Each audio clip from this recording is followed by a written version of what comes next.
Hey, good afternoon, everybody. I'm Brian Wilson, and you're listening to The Drive for this 10th day of January. It is an incredibly busy news day, and we got all manner of stuff to talk about over the course of the next 4 hours. So, sit back and get ready for a information filled 4 hours. We're gonna give you all that we got, and believe me, there's plenty. I have to start off with this remarkable bit of political theater that occurred this morning in Washington, D.C. I mean, to tell you, it was chaos, utter chaos. I'm surprised the Republicans didn't see this coming, but Hunter Biden shows up for the hearing in which they're taking a vote on whether they should find him in contempt. Shows up with his attorney, Abby Lowell, by his side. And apparently the reporters knew. Apparently the Democrats all knew because they were trying to delay the start of the hearing by not showing up until Hunter was in the neighborhood. So they knew, they had a heads up.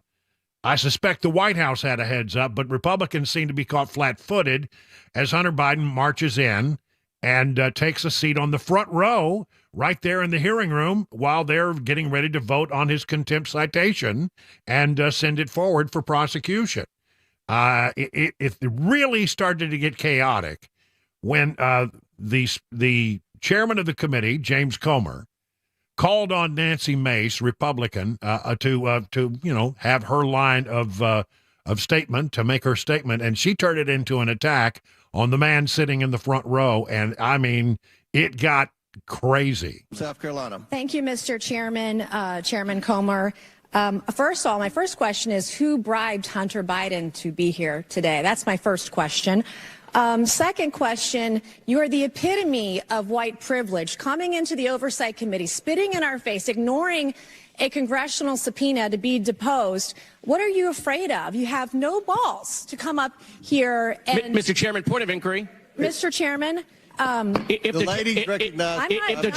the gentlelady wants to hear from Hunter Biden, we can hear from him right now, Mr. Chairman. Let's take a vote and hear from Hunter Biden. What are you afraid of? Hold on. Order. Are women allowed to speak in here or no? Are women allowed to speak in here or no? Because you keep interrupting me. I'll interrupt the chairman. I don't know that he's a lady. I think that that Hunter Biden should be arrested right here, right now, and go straight to jail. Our nation is founded on the rule of law. Come on. And the premise that the law applies equally to everyone, no matter what your last... Point of order, Mr. Chairman. Point of order. It doesn't matter who you are. Point of order, Mr. Chairman. Biggs over here. Donald Trump Jr. Biggs over here. State your point, Mr. Biggs. Yeah, my point of order is this. Are we going to continue on with this blatant interruption? This is absurd and inappropriate. I intend to give my statement. I don't intend to have anybody interrupted. I'm not going to interrupt your statements. I think you should have decorum and courtesy and don't act like a bunch of Nimrod. I'd like to finish. The rules are everyone's going to be recognized for 5 minutes. Anyone that wants to be recognized will be recognized for 5 minutes. Ms. Mace has 4 minutes and 13 seconds left. Chair recognizes Ms. Mace. It does not matter who you are, where you come from, or who your father is, or your last name. Yes, I'm looking at you, Hunter Biden, as I'm speaking to you. You are not above the law. Well, I mean, and then, they sat there for a while. Then it came time for Marjorie Taylor Greene to ask questions, and Hunter Biden and his attorney and his entourage, they bolted from the room, and there was more chaos. But the real chaos was out in the hallway as he departed. Oh, Lord, I wish I had been there. There's nothing that I loved more during my time on Capitol Hill than a good hallway scrum. We had a really profane name for the things that happen out there. The first word is moose, and the second word is one that I cannot even say on radio. But I mean, it was a definitely moose, out there in the hallway. And there were some reporters trying to get real information out of Hunter Biden. Listen carefully. The audio is not great, but reporters were dogging him as he went out the door. Mr. Biden, why did you put your dad on speakerphone with your business partners if you had no involvement in your business? Why did you put your dad on the speakerphone? Yes. But why did you need to talk to him during business meetings? Anyway, it's just utter chaos out there in the hallway. Absolute chaos. The whole event was noted by the Speaker of the House. He was over in another location. We have a Hunter sighting today. Oh, boy. He's back, I think, to complain about being compelled to testify. But he's still in defiance of the subpoena. And that is the important and undeniable fact here. He's defying a lawful congressional subpoena. So I support the Oversight and Judiciary Committee efforts to hold him in contempt. We have to do this. This is our role. It's our responsibility. We're not taking any pleasure in this. This is not political. No, it's not political, he says. And at the White House, questions were asked about it. Did Hunter warn his dad about this? Karine Jean-Pierre. Did the president speak to his son before or after his appearance on Capitol Hill? I'm not going to speak to the president's private conversation with his family. And was the White House informed? Was the White House informed in advance that Hunter Biden would be showing up at the House Oversight Committee's hearing on Capitol Hill today? So here's what I'll say, and I've said this many times before. Hunter, as you all know, is a private citizen. He's not a member of this White House. He makes his own decisions. Like he did today, about how to respond to Congress. And so I would refer you any further questions, any additional questions about this process, certainly I would refer you to Hunter's representatives. So, look, the White House is going to deny, but everybody was in on it. Everybody knew what was going on. By the way, Hunter Biden is producing a documentary that is supposed to, very sympathetically look at who is Hunter Biden. He's got a documentary team that's been following him. This may have all been just for the documentary. That's what this may really have been about. And again, they were never going to let him testify. If Comer had said, okay, we got a few questions, take the chair, take the oath of, here, we're going to ask you some questions, and you're going to have to answer them. He would have had to, he would have done nothing but plead the fifth. And that would have not something his attorney was ever going to allow. Listen, the whole thing about it is that there is a procedure that is followed. And the procedure is that you give your deposition behind closed doors so that there's not a big dog and pony show.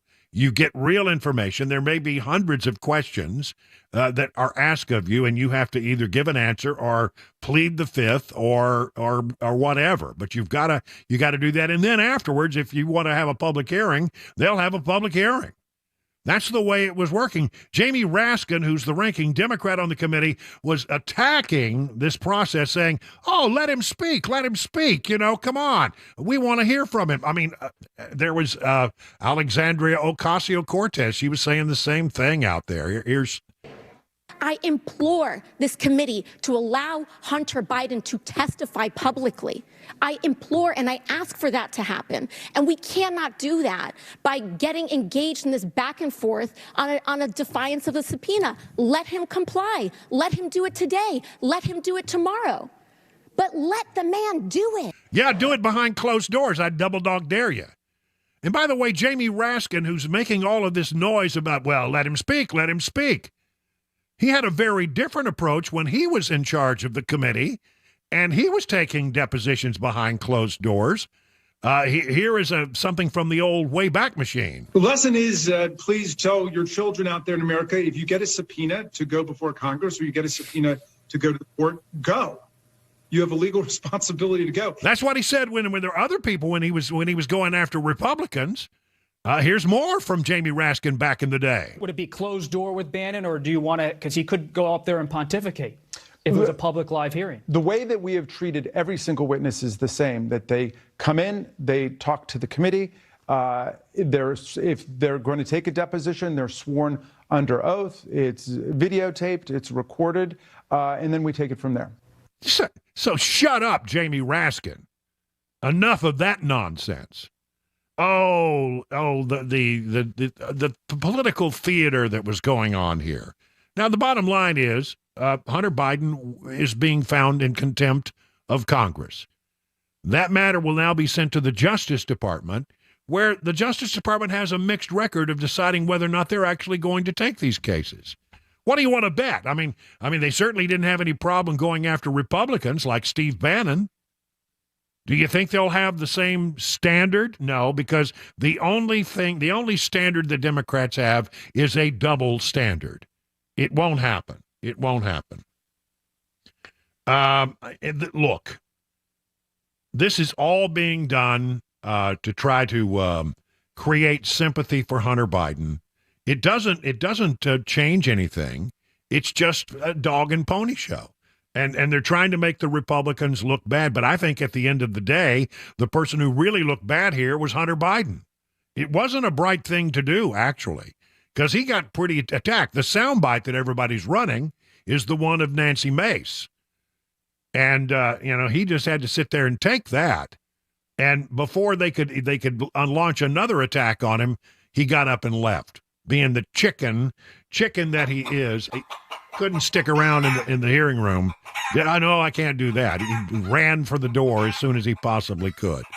Look, I'm going to see. What I'm really wondering is, what will the Justice Department do? Will they take this seriously? They should.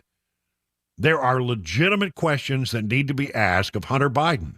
There are legitimate questions about his business dealings and whether or not somehow his father was involved in the whole mess. And there are legitimate questions about transactions. There are legitimate questions about how did the money come in, what was promised, how many times did Dad get on the phone. All of those things are legitimate questions that Hunter Biden needs to answer or plead the fifth. One way or the other, he needs to be put in a room with attorneys, under oath, with the whole thing being recorded on videotape and a transcript being produced, so that we can know exactly. Then if he wants to come forward, well, that'll be just fine. That'll be just fine. But then at least then there will be a comprehensive record of everything he said or would not say behind closed doors. And when you get into a when you get into a committee hearing, it turns into what we saw today. Republicans would ask some hard questions. The Democrats would spend the next 5 minutes rehabilitating the witness and casting stones on the whole process as being patently unfair and political. I mean, it just turns into a big circus.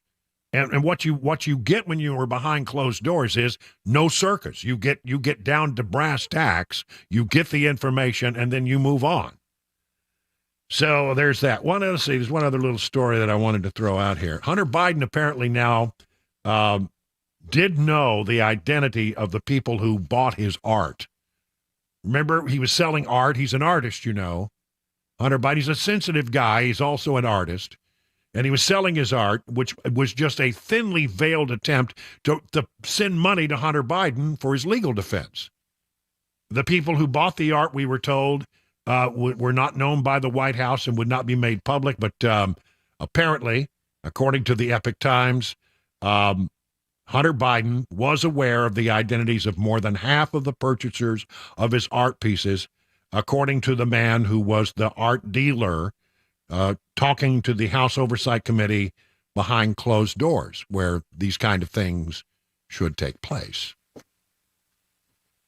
Oh, I would have loved to have been in that scrum today. Man, I'm telling you, when I saw that, I just said, oh, what a great day it would be to be a reporter on Capitol Hill in the hallways with all that chaos. I used to really enjoy those scrums. And I was good at it. Probably how you got the nickname Moose. That's right. It's exactly how I got the nickname Moose. You're exactly right. 20 minutes now past the hour of 3 o'clock on Super Talk 99.7.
Another government shutdown looming yet again. One Tennessee representative, the subject of an ethics investigation, and the effect of the grounding of that Boeing 737 MAX 9 aircraft. Those stories 30 minutes after the hour of 3 o'clock right here on Super Talk 99.7 WTN.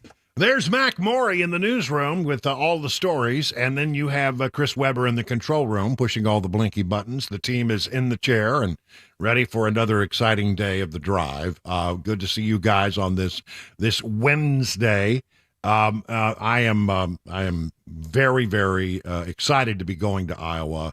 Excited to cover a story that I think is going to be great fun. And here's the other thing is that there have been times where everybody went into Iowa thinking they knew exactly what was going to happen, and it didn't turn out that way at all.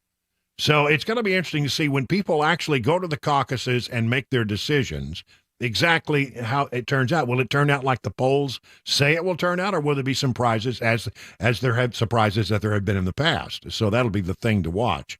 But I'm also, on one level of it, really dreading. Every time I look at the forecast, it gets colder and colder. The last time I looked, it was -4 for a high in Des Moines. Oh, that's painful. Oh yeah, physically painful. Yes. I mean, Yeah. that's stuff that can hurt you. Yeah. Have you got your snowsuit lined up yet? I'm working on heavy gear. You know, I went around looking this morning. I was up shopping in Lebanon for a pair of gloves, and I didn't get, but I found a way to get some gloves delivered to the house, so they'll be delivered. The good folks at Amazon are bringing me some heavy weather gloves. Good. And so I'll be ready for that. But no, I mean, you gotta sort of just grit your teeth and do it. Yeah. And the people up there, they're a hardy bunch, but you wonder, will that, when you're talking about an overnight temperature the night before and I think the night after of -12, when the sun goes down and the temperatures really start to plunge, you wonder how many people who promised to go in caucus will actually show up at the caucus place. Or will they stay home? Now, my expectation is that they will show up because they take it very seriously there in Iowa. And it's not like they're not used to that type of weather this time of year. This is just another Wednesday for them. Yeah. It's another Monday. Yeah. So they'll be there in big numbers. The last time I went to a church. I was at a church where they did a caucus meeting. And I think it was in Ankeny, Iowa, just outside Des Moines. And Marco Rubio actually showed up. And when they've learned that there's some big caucus meetings, several that are pretty big, and a lot of people show up. And if the candidate shows up and makes their own pitch, usually surrogates do it on their behalf. But it's fun to watch. But when the actual candidate comes in, it just electrifies the room. And what happened in that particular room was everybody sort of thought that Ted Cruz was going to get the nod in that room, till Rubio came in and made his own pitch, and Rubio got the nod out of that particular caucus room. Remember, it was Ted Cruz who won. Donald Trump came in second that time, and it was who was third? I can't remember who was third, but I mean it was a surprise. Now Donald Trump went on to do better and follow up primaries, but he did not do as well as everybody expected he would in that initial run. And I've been talking to people on the phone up there to say, how do you feel about this? And a lot will come down to what happens, really honestly, in the churches on Sunday. What the buzz is on Sunday is people go to church. The evangelical vote in Iowa is very powerful. And if you get the evangelical vote, you will do very well. And if the preachers all have gotten their heads together and said, I think we ought to support this, that filters down through the congregations, and then they go to caucuses and they often vote as was discussed on the Sunday before. So, I mean, there's so many things that can change this. It's always very fluid at the last minute. We think we know what's going to happen, but we don't really know. So that'll be fun to sort of, go through all that and figure it out as we go. But we leave out on Saturday morning and arrive Saturday afternoon. It's a 10-hour drive. 10 hours, all right. 10 hours on the road. 10 hours. Quite a haul. I'll be cranking some tunes there for and stopping only for gas and pee breaks. That's all I'm stopping for. And increasingly, as I get older, there are more of those. not the gas, but the other. So yeah, we got it. You got it. Yeah. So yeah, that's what it is. But we'll get there, and then and Sunday will be spent gathering, sound and talking to people, and then I'll be on every show throughout the day at some point, and then do my entire show from balmy Des Moines, Iowa. Balmy. All right, so we're looking forward to that. Coming up in just a few moments after the news, there are new developments in Trump world, and things you want to know about, and I'll get to that. Right now, it's time for the news on Super Talk 99.7 WTN.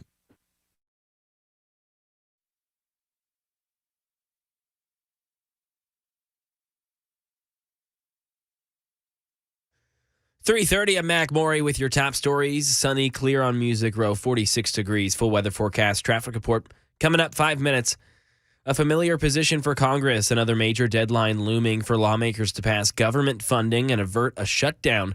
Karen Travers asked the White House about that today, has the latest. The White House is expressing frustration about the possibility of Congress passing another short-term government funding bill, a continuing resolution, or shorthand, a CR, to avoid a partial shutdown next week. Press Secretary Karine Jean-Pierre telling me Wednesday, kicking the can down the road is not the way that Congress should be operating.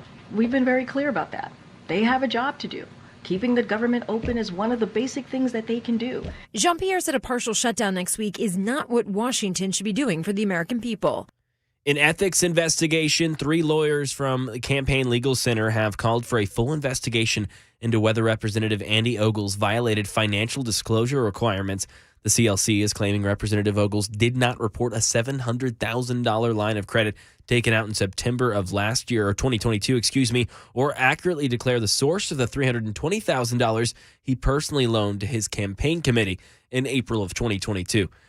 And the grounding of the Boeing 737 MAX 9 after last week's door that blew off an Alaska Airlines 737 is having an impact on passengers in the U.S. Alex Stone. Today alone, United has canceled 167 MAX 9 flights. It says it's still operating some of the flights that were supposed to be on MAX 9s by switching to other aircraft. Alaska Airlines says it's canceling all of its MAX 9 flights at least through Saturday. Both airlines are waiting for the FAA to tell them what they need to do to fly their MAX 9s again. The FAA is keeping them grounded. And that is the latest news. Weather, traffic next. I'm Mac Maury, WTN News.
Let me talk to you about gold, which has been used as money for millennia. It's a tried and true store of value, consistent over many generations.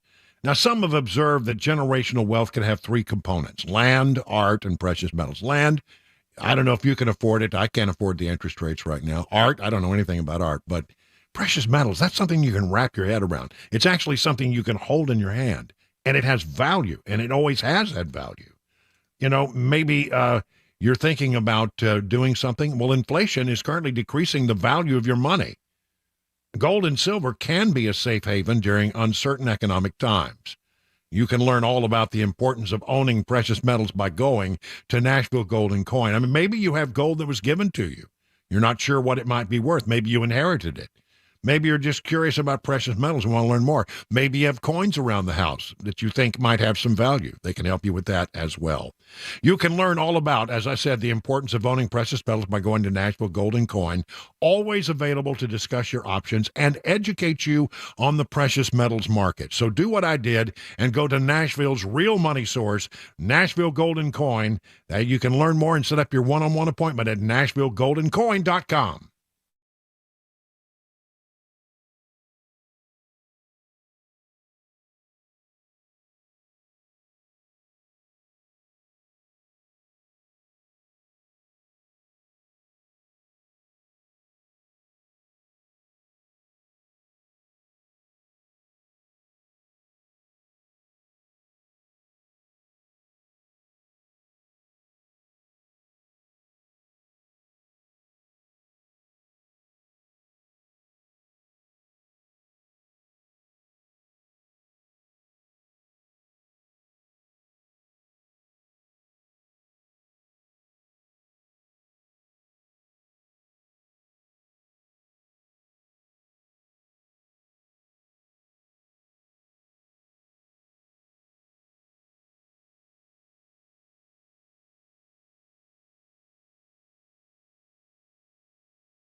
It is 37 minutes now past the hour of 3 o'clock, hour number one of the drive, well underway. We've got all kinds of stuff to talk about today, but we do have a little bit of breaking news. I want to bring this to your attention. Apparently, there is going to be a 5 p.m. Eastern Time, 4 p.m. Middle Tennessee time announcement from Christie about something. We don't know what. Now, let me tell you what I think may be going on here. I don't know. He hasn't said, but there's been some speculation that he might bow out. Clearly, he's not going to win the nomination. And looking in New Hampshire, that seems to be the best that he's done anywhere. And he's coming in New Hampshire with about 12% of the vote. But as we told you yesterday on this program, you have a situation where Nikki Haley is making a run at Trump in New Hampshire. The CNN poll that came out over the last few days showed it was Trump 39, Haley 32. So Trump leads in New Hampshire only by 7. Now, virtually every other state, he's double digits, 20, 30, in some cases 40 or 50 points ahead. But in New Hampshire, Haley has made a sort of a decision that that's where she's going to put all of her effort in the early going to try to stop Trump. So she's only about 7 points behind. If Christie gets out, and if he endorses Nikki Haley, that 12% would give Nikki Haley perhaps enough votes to overcome Donald Trump in New Hampshire. Now, if that's what it is, we don't know for sure. But certainly, I've been talking for days now. If one of these guys were to get out after Iowa, then it would be interesting. Now, getting out, maybe indeed, getting out now might change the mixture of how the votes go down in Iowa as well. If he's out, then people will not be voting for him. And where will those votes go? I mean, I don't have any real good numbers here lately about where we are in Iowa with regard to where Christie is. But again, he's been. If he were to get out and endorse Nikki Haley, it would give Nikki Haley a bit more momentum, and she's had some momentum. Now, again, my expectation is, if you look at the polls, that Donald Trump will prevail in Iowa, but we don't know for sure. And again, sometimes there are surprises, and that's one of the reasons why we're going to be there, to see exactly what happens. But the big news coming up at this hour is that we have Christie at 5 o'clock Eastern, 4 o'clock Middle Tennessee time, going to be making some kind of announcement. Is he going to bow out and go support Nikki Haley? One of the things is, he may have his differences with Nikki Haley. He may have his differences with Ron DeSantis. But one thing we know about Christie, he just absolutely hates Donald Trump. So it would not be surprising that Christie would do this. And then the question is, what about Ramaswamy? Certainly not setting the world on fire at this point, with maybe 5 to 7% of the vote nationwide. So, that would be, again, if you got Christie's support and Ramaswamy support and it goes to Nikki Haley, all of a sudden now this thing that looked like it was just a coronation for Donald Trump becomes more of a question, doesn't it? So, again, we're on top of it. You can count on us for all your political coverage. We'll hit all the political stuff again coming up at 4:05 in just a few moments. I want to take a moment to talk about some things happening in Trump world.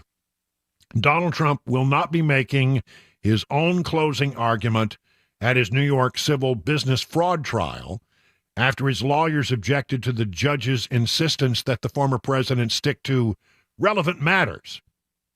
This is that Judge Arthur Engoron, who seems to have already made up his mind about everything. He rescinded permission on Wednesday, a day ahead of the closing arguments in the trial, this according to the New York Post. Trump is the defendant in the case brought by the New York Attorney General Letitia James. She claims his net worth has been inflated by billions of dollars on financial statements to help him secure business loans and insurance.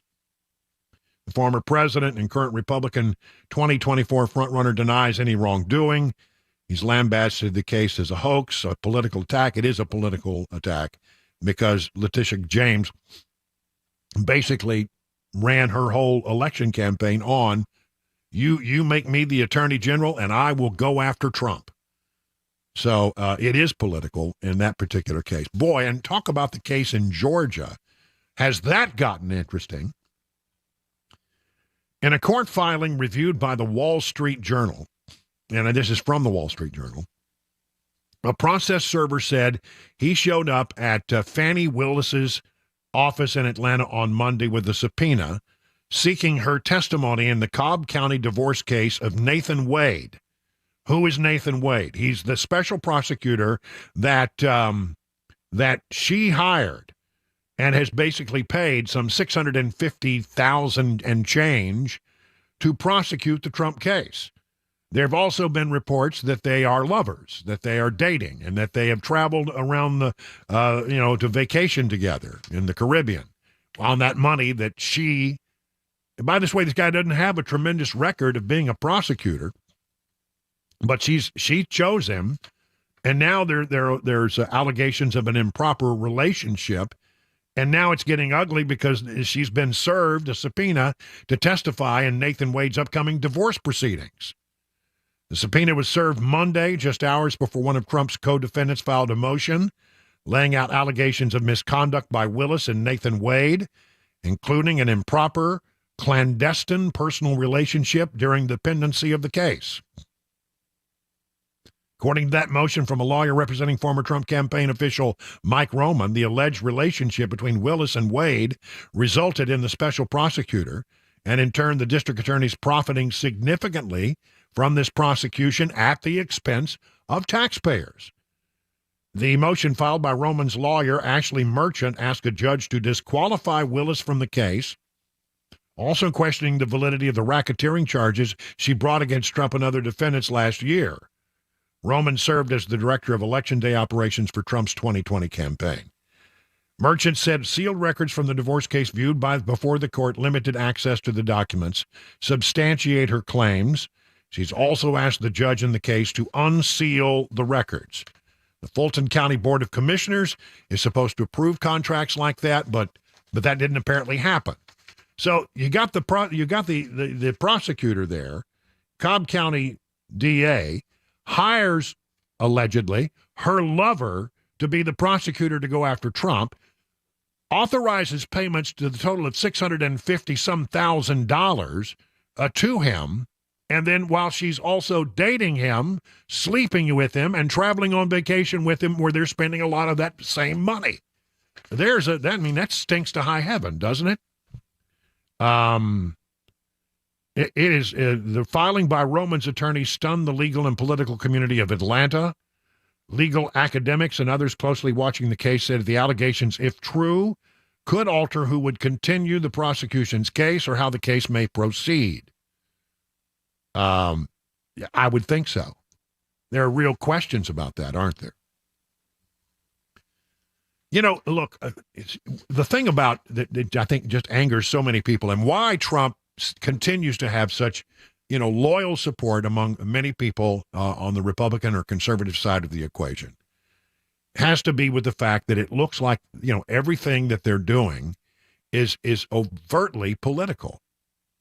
I mean, you got Letitia James in New York who said, if you make me your attorney general, I will go after Trump. Well, that's her campaign promise, and it's incredibly political that she's going after him in New York. And by the way, that judge is about as one-sided a judge as has ever been a judge. I mean, that guy is so hard to the left, and has seemingly made up his own mind in the case, has blocked any kind of case that at every turn done everything he could do to block the defense from putting on their case. And now at the last minute, they're saying, well, now even Donald Trump cannot stand up in court and give his own final arguments. And then you got Fani Willis, and she, it is overtly political, going after him in the state of Georgia, hiring her lover to be the prosecutor, paying him outrageous amounts of money, not going through anybody, not checking with anybody, just doing it on her own accord. And now, according to the court documents, she's going to have to testify in his divorce case because apparently the former Mrs. Wade, Jocelyn Wade, is saying that she broke up her marriage and was part of the reason why. I mean, this is ugly, ugly, ugly stuff. But I mean, it's all politically overtly political, and it seems as if that's what people see through. They see through all of Jack Smith and all of his stuff, overtly political. And that people just have a sense that innate fairness, and they say, look, this is not fair at all. It's like the entire judicial process has been weaponized to go after one guy that the Democrats fear and hate. And it's not right. And so, I mean, you wonder why it is that Trump people seem to be so loyal to Trump. It's because they look at all this and they say, it's completely unfair and unjust, and it smells to high heaven, and they see right through what the Democrats are doing. Oh, the Democrats love it. I mean, they applaud it. They think, Trump is the devil, and they're happy with anything that gets done to go after Trump. But it's not right. It really is all of these prosecutions, it would seem to me, are political prosecutions. And, there's going to be a big decision about the 14th Amendment. I'm going to talk about that a little bit later. You got Ted Cruz, who now believes, that it will be a 9-0 decision by the high court on the 14th Amendment. Again, very thin legal stuff going on, all womping up everything they can possibly womp up to go after Trump. And at the end of the day, I don't think that they're going to be able to make their case, and the American people, by and large, see through it. And that's why there is this loyalty to Trump. It's that American people don't want to see something that is overtly unfair. They don't believe in it. They don't like it when they see it, and they know it when they see it. And I think they're pretty sure, as they look at all of this, that that's exactly what's going on with Trump. It's going to take a while to push through all of these things, go through appeal process and all of that. But one way or the other, I think at the end of the day, the Trump is going to be vindicated on all of these, maybe not in the first round, but certainly in the second round. Engoron has already done things that would completely be seen as inappropriate for a judge hearing a case. So, we'll see how it all plays out. But a lot of new developments in Trump world today. 50 minutes now, past the hour of 3.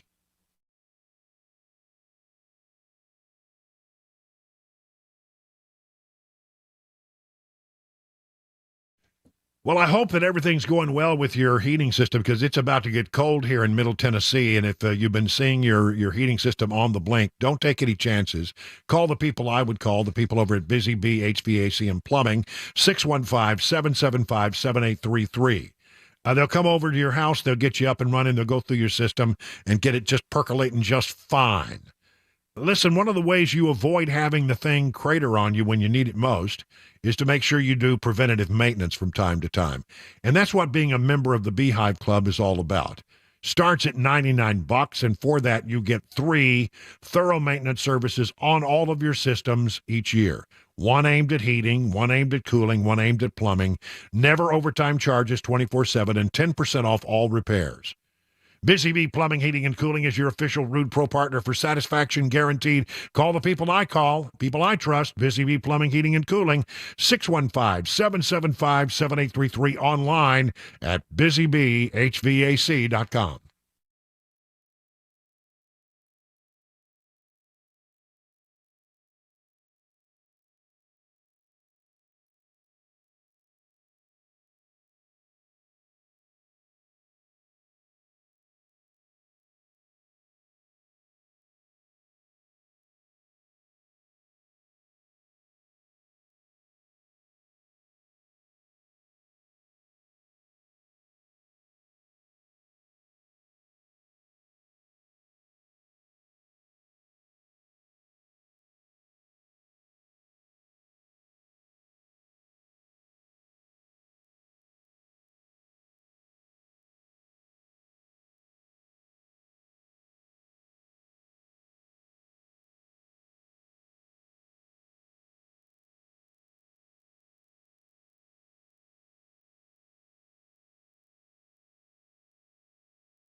The danger of Alejandro Mayorkas, as Representative Mark Green says it, a lockdown at a Tennessee school, and the confusion continues regarding the defense secretary's secret surgery. Those stories and more at 4. Super Talk 99.7 WTN.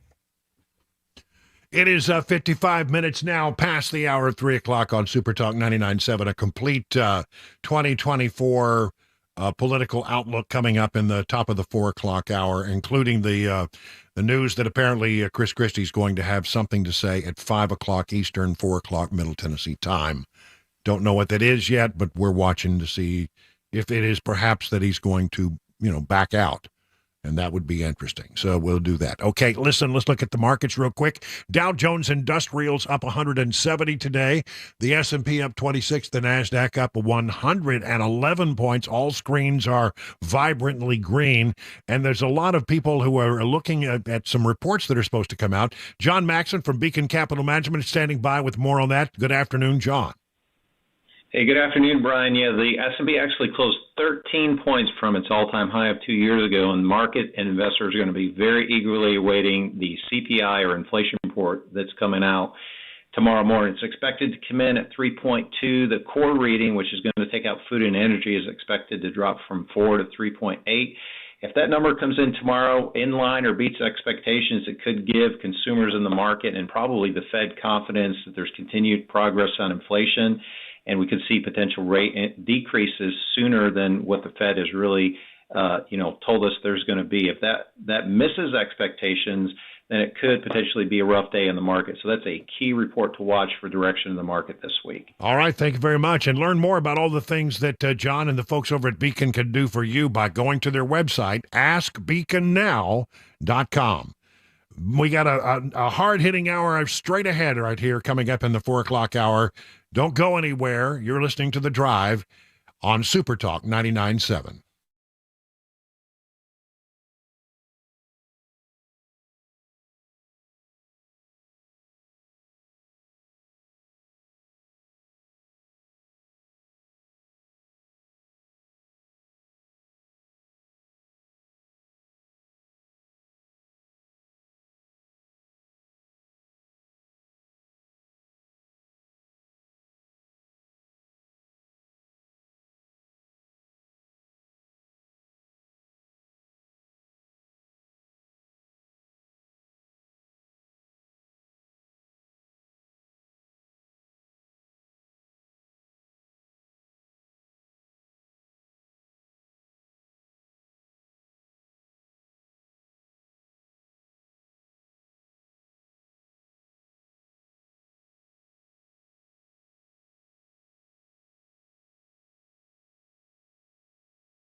Four o'clock, I'm Mac Morey with your top stories. 47 degrees, calm day in Nashville, and as they say, the calm comes before the storm. That may be the case here these next few days, as the weekend is expected to be much chillier, rainier, even a chance of snow.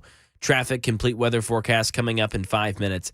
Starting in the nation's capital, House Republicans have now begun the process to impeach Homeland Security Secretary Alejandro Mayorkas amid the southern border crisis. Homeland Security Chairman and Tennessee Representative Mark Green joined WTN's The Matt Murphy Show today and shed some light on why he is a danger to the nation. So he has created policies that the cartels, basically the catch and release policies, allowed for people to call home and to say, hey, come to America.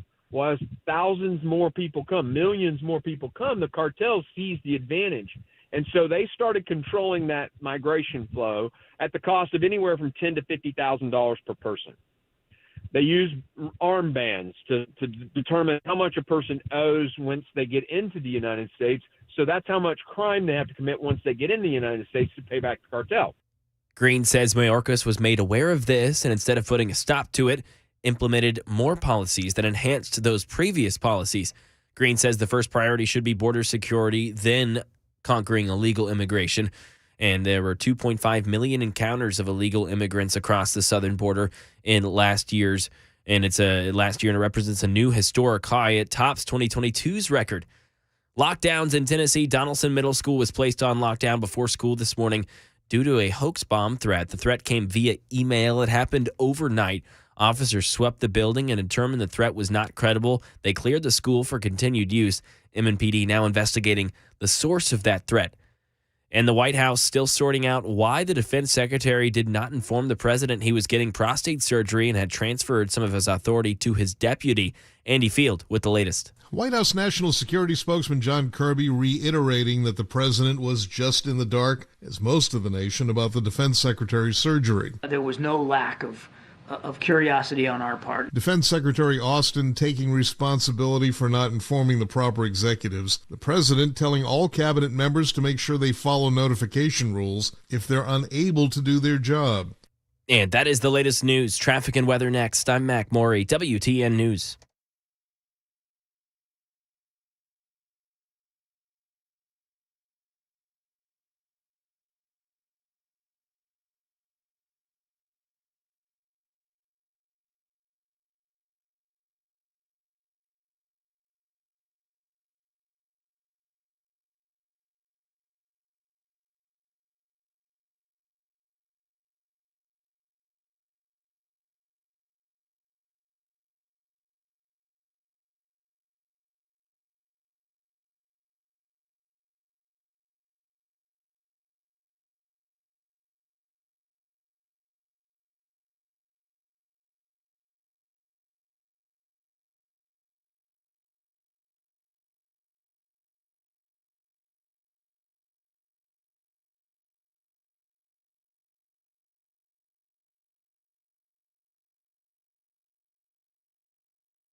Well, good afternoon, everybody. It's hour number 2 of The Drive, 6 minutes past the hour of 4 o'clock. If you missed our take on what happened today when Hunter Biden crashed his own contempt hearing on Capitol Hill, we will hit that again at 5 o'clock. Of course, that was quite a chaotic scene and really unexpected turn of events and political theater beyond belief. But we want to hit breaking news here once again. There is apparently an announcement that is coming from Christie this afternoon at 5 o'clock Eastern, 4 o'clock Middle Tennessee time. And we have not been able to get firm confirmation of what it is, but the Associated Press now reporting that Christie will bow out of the race. Why is this important? Well, let me just give you the latest from Iowa. He's like in last place in Iowa, pulling all of about 3% of the vote, according to a new poll that came out today. But he has a little bit of more success in New Hampshire. And New Hampshire, if you've been following that story, I keep telling you, look, Trump's in the lead, but not by much.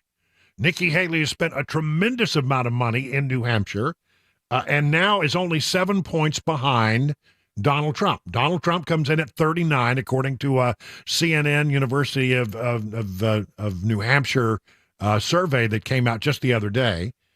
Trump 39, Haley 32. Trump leads by 7.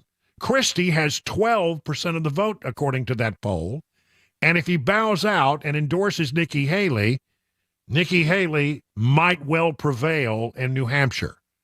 And then how does that change the thinking about Nikki Haley in Iowa? The way I look at it, according to this Trafalgar poll out of Iowa right now, Nikki Haley would need DeSantis, Ramaswamy, and Christie to all bow out and pick up all of their support if she were to have a chance of taking Trump in Iowa.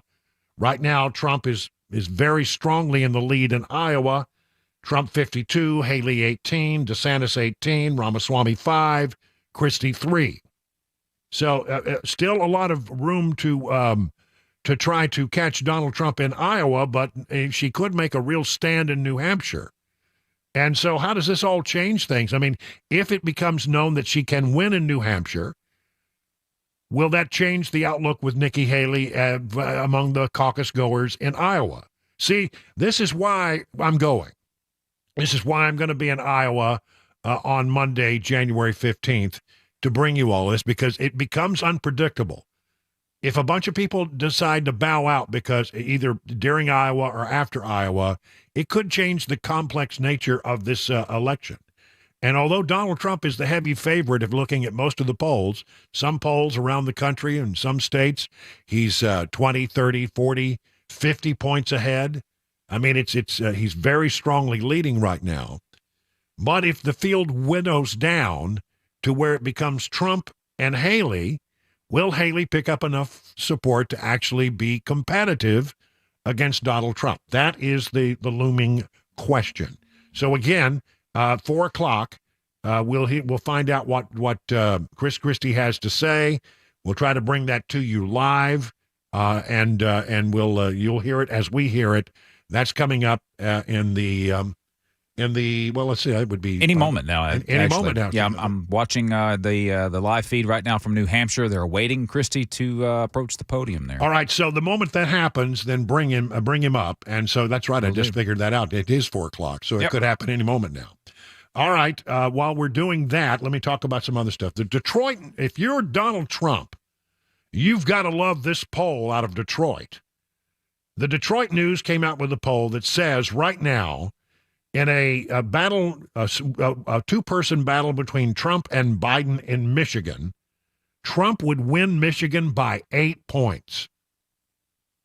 That's huge. It's a battleground state, and Trump, you can't win. I don't think there's not many ways you can win, get to 270 electoral votes without going through Michigan.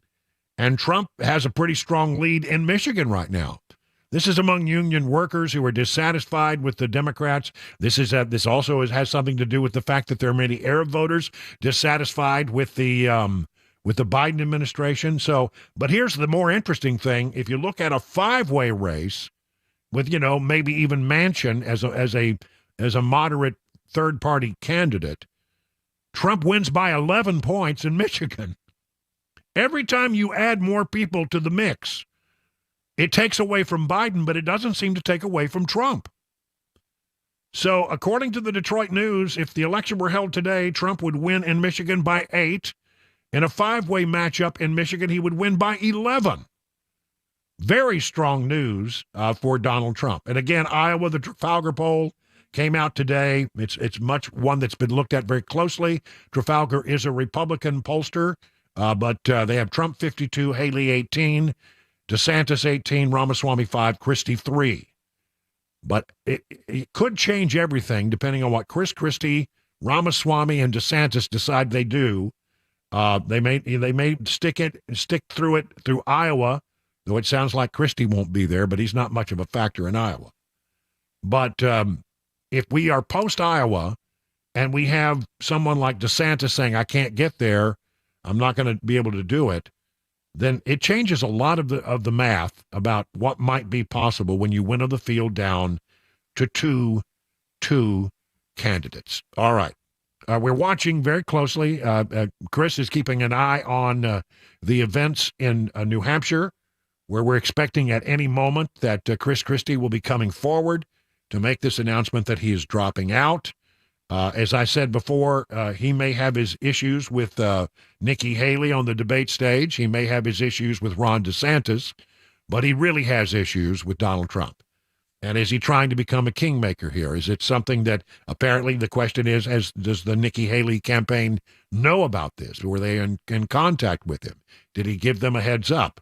Was there some kind of promise made, as often is the case? Hey, look, if you get out and help me in New Hampshire, if I get this thing, I'll have a place for you in my administration.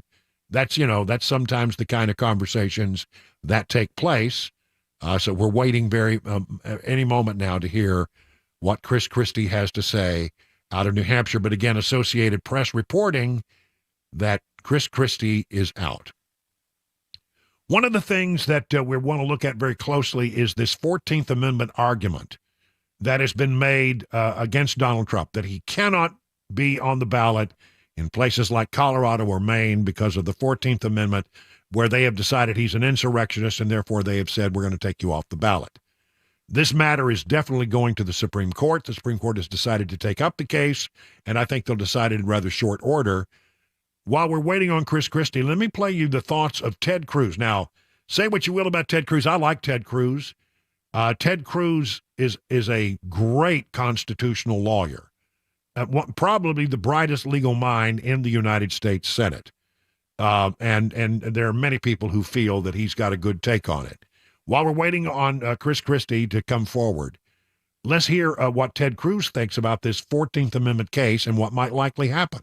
I believe the U.S. Supreme Court is going to reverse the Colorado Supreme Court. And I think there is a very good chance that the U.S. Supreme Court will do so unanimously. Really? I think if I were to put the odds of a unanimous decision, I'd say the odds of a unanimous decision are 60 to 70%. I think, number one, the Chief Justice, John Roberts, is going to be deeply invested in wanting this to be unanimous, in not having the Supreme Court appear partisan. Every justice is going to be aware this is a decision that's going to be watched by the country and watched by the world. And every justice is aware of not wanting the court to appear like a political or partisan body. John Roberts, whom I know very, very well, as you know, I clerked for Chief Justice William Rehnquist. Yeah. John Roberts clerked for Chief Justice Rehnquist as well. He's been a friend of mine for 30 years. He cares deeply about the institutional legacy of the court, and he is going to be deeply motivated. A unanimous decision, I think he will believe, and I think all of the justices will believe, is the best for the court and the best for the country. If the U.S. Supreme Court affirmed the Colorado Supreme Court decision, Donald Trump would be struck from the ballot. And if that determination was made, it's not binding on the other states, but the other states, within very short order, Trump would be removed from the ballot in all 50 states.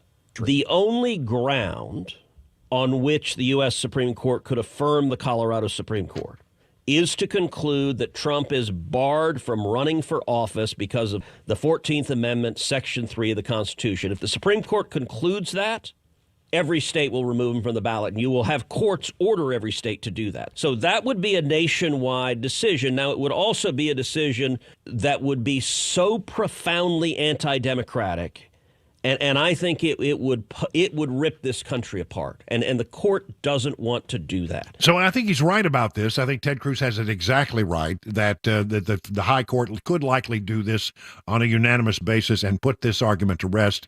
Listen, I have a lot of faith in Ted Cruz and his legal acumen and his ability to understand these things. So when he speaks, I listen, and I think he's absolutely right about this.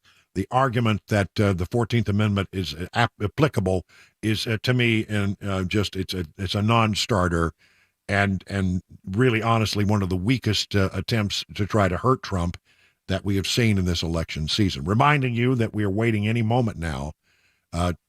The arrival of Christie to a town hall meeting setting in New Hampshire.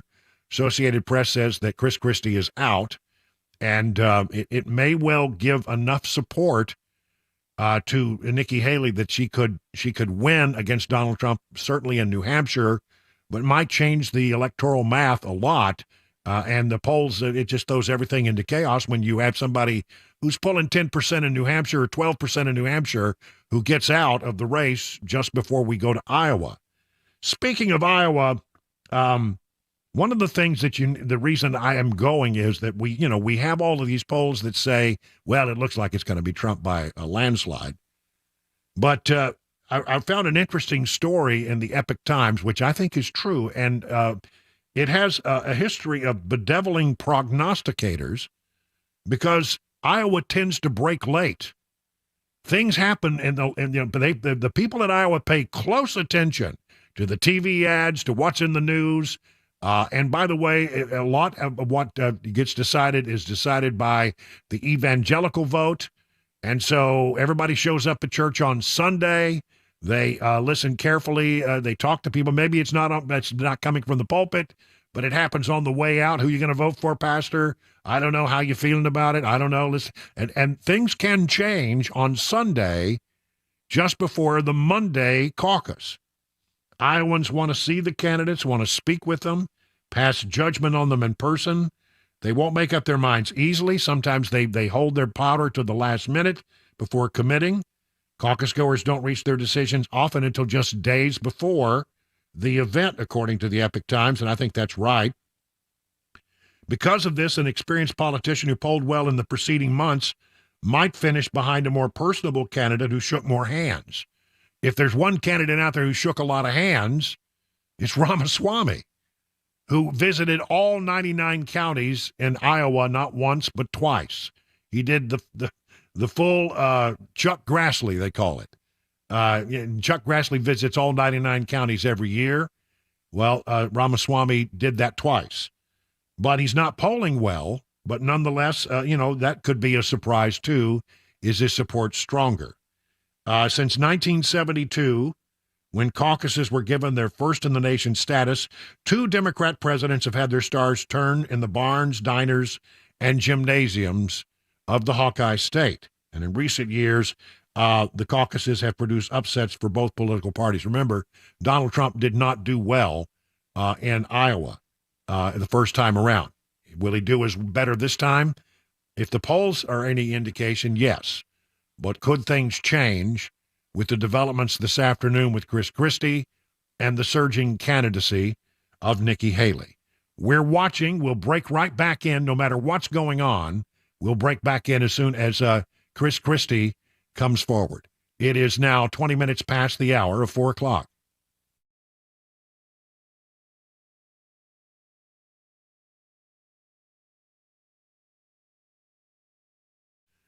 How are you faring in this rough and tumble market? The experts at Beacon Capital Management understand it can be a little scary, but here's the thing. Beacon Capital Management has a plan to assess where you are and help you make any mid-course corrections that might be needed.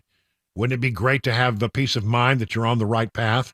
Beacon can provide that reassurance. It starts with a simple phone call to this number, 615-488-9303. The experts at Beacon will take it from there. You have nothing to lose in this process except for the worry, potentially. So get started today by calling 615-488-9303. At the end of the process, you'll be able to rest easy knowing you have a plan that meets your retirement goals. Replace the worry with confidence you're on the right path. Again, the number 615-488-9303. The experts at Beacon stand ready to take your stress away, and you can learn more at askbeaconnow.com.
Holy crap, what a news day this is. Not only do we are waiting on big news from Chris Christie, huge news in the world of sports. Mac Maury is standing by with details on that.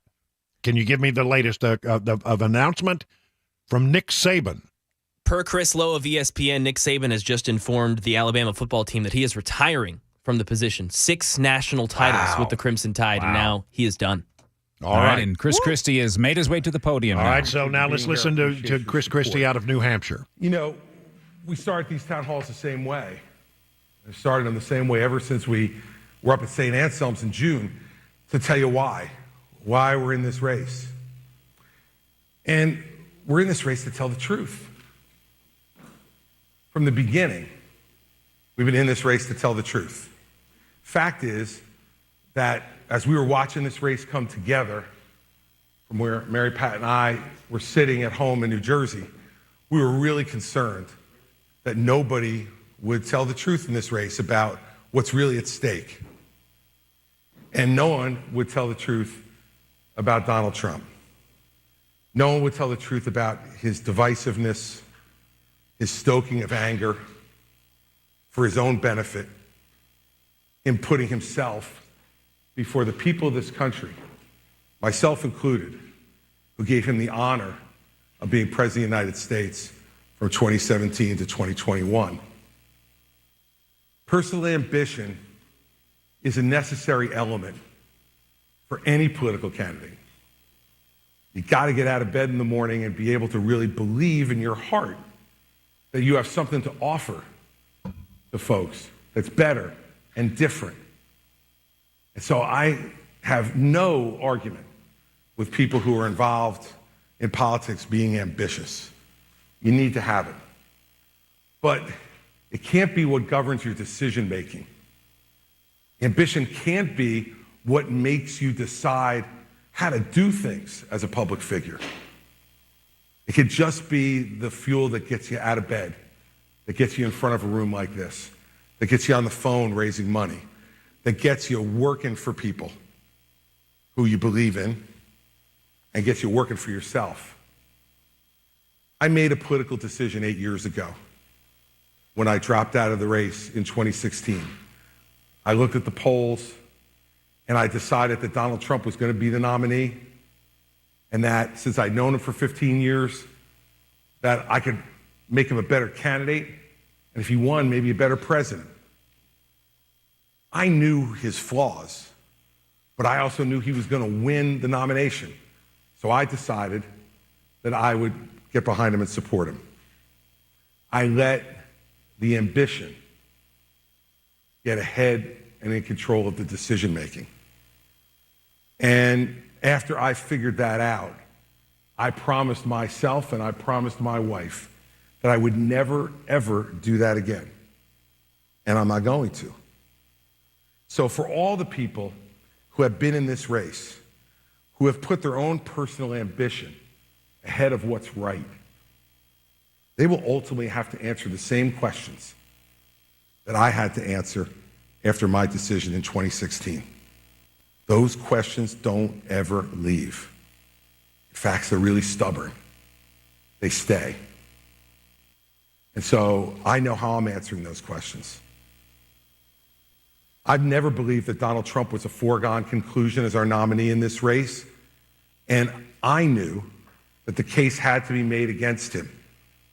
Now, there are people in our party who are resigned to the fact that he was going to be the nominee, resigned with the fact that the case didn't even need to be made because it would be a waste of time. They sat on the sidelines, and all they did was voice their opposition in private, behind closed doors, quietly, so no one could hear. And that's not leadership, everybody. That's cowardice. It's cowardice and it's hypocrisy. As a party, we need to be willing to take the responsibility for the part we've played in getting here. Our country is angry, it's divided, it's accomplishing little, and it is leading our citizens to be exhausted. And you just look at what's happening just in the last few days. Good people who got into politics, I believe, for the right reasons. People like Senator John Barrasso, people like Congressman Tom Emmer,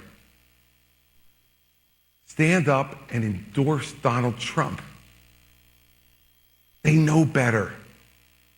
I know they know better. People who continue to deny the results of the 2020 election. People in leadership in the House who go on TV and say that the people who attacked the Capitol on January 6th are hostages. I'll tell you who hostages are. The Israelis who are still being hidden in tunnels in Gaza against their will, out of no fault of their own. These people speak louder for the folks who attacked our Capitol on January 6th than they are willing to stand up and speak for the people of Israel who are in tunnels in Gaza. That's not leadership. That's ambition and cowardice, which has outstripped their otherwise good judgment. We want to change this party, and if we want to change this country, it's hard work. It's not easy. From the moment I got into the race, the decision that I made was really simple. I would rather lose by telling the truth than lie in order to win. And I feel no differently today because this is a fight for the soul of our party and the soul of our country. Why have we resisted the calls to drop out of this race? Because unlike some of the other candidates, we're fighting for something bigger than ourselves. We're fighting for something bigger than self-interest. We're fighting for something bigger than the next title. I've got plenty of titles. Enough titles to last me the rest of my life. U.S. Attorney, Governor, husband, father, son, brother. I have enough titles to last me for the rest of my life. We're fighting for something bigger. It's something that conventional wisdom thinkers just can't possibly understand. And so they've been saying for weeks and weeks and weeks, because of some polls, that I should drop out of the race, that I should get out for that reason. The smallness of the campaigns, who spend more time arguing and worrying about who should get out of the race than they have spent going after the front runner. They spend all their time saying, oh, Christie should get out, Scott should get out, Pence should get out, Hutchinson should get out, Burgum should get out. They and their donors have a different target every day to try to minimize the attention to their own campaign. How their own campaign is a campaign that doesn't play to win. It's a campaign that plays to not offend. The problems in our country, the divisions and influx at our border, the problems with our enormous debt, the failures of our education system, all of those things and much more will not be solved by people who are too afraid to talk about what the real problems are. If we ever have a hope of restoring this party to be a governing party of principles, we have to be willing to do the hard work and take some of the heat that comes with it. We have candidates in this race who have run away from forums where they were afraid they were going to be booed. I run into the forums where I know I'm going to be booed, because being booed for telling the truth is a badge of honor. I'm proud of everything we've said and done so far. And I'm proud of all the people who have supported us and are willing to do what needs to be done to restore the soul of our country. See, because in the end, all those issues that we've talked about at all the town halls, they're all really important. But they're no more important than the most important issue, and that is the character of the candidate. You don't know what's going to come across the next president's desk. You think you can predict it, but you can't. No one asked George W. Bush or Al Gore what they would do if 4 airliners were hijacked and flown into symbols of American power and killing thousands of Americans. No one asked them that in New Hampshire in 2000. But I was glad we had a man of character sitting behind the desk in the Oval Office when that attack came, because I knew George Bush would do everything he needed to do to protect this country and its people and put them first, not himself first. Well, clearly, what we have here is Chris Christie understanding that he has the world's attention for a moment, and he's going to take the most of it, taking a swipe at Donald Trump time and time again.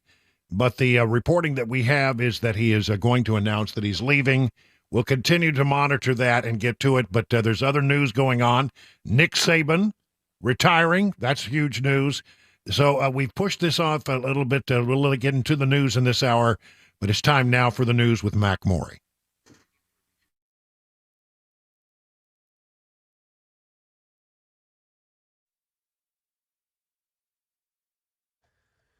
.436, I'm Mac Morey with your top stories. 45 degrees in Nashville. Expecting some chillier weather come this weekend. Weather forecast and a traffic report just ahead, 5 minutes. Breaking sports news. It's been nonstop this week. Per Chris Lowe with ESPN, Nick Saban, head coach of Alabama, is retiring. He won 6 national titles in his 17 seasons with the team. He just informed them of his decision. One of the greatest runs in college football history has come to an end. Former Crimson Tide defensive coordinator and current Oregon head coach Dan Lanning is a top candidate for the job. And in the pros today, longtime Seattle Seahawks head coach Pete Carroll was informed he's no longer holding that position. He'll transition to an advisor role. Some more breaking news. You just heard Chris Christie speaking. Former governor of New Jersey will be dropping out of the Republican presidential race. He said he ran because of Donald Trump, and he doesn't want him near the White House ever again. It's unclear who, if anyone, that Christie will endorse now that he's out of the race. Over to the money news, Daria Albinger. Stocks rise midweek ahead of a big inflation report. The Dow rose 171 points. The Nasdaq added 112. The S&P closed up 27. The CPI, or Consumer Price Index, will be released on Thursday. The Producer Price Index, or PPI, which measures inflation on the wholesale level, comes out on Friday. We're heading into tax season. The filing season officially begins January 29th, and the tax man may need a little help. An independent watchdog within the IRS says the agency is still too slow to process amended tax returns, answer taxpayer phone calls, and resolve identity theft cases. Want a tax credit on an EV? You have fewer models to choose from under new rules, which limit the countries where automakers can buy battery parts and minerals. Only 11 of the more than 50 EVs that are on sale right now in the United States are eligible for the credits so far this year. And that is the latest news. Traffic and weather on the way. I'm Mac Morey, WTN News.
Grace Point Healthcare delivers medicine affordably with menu-style transparent pricing, so you'll know how much it costs before the care is delivered.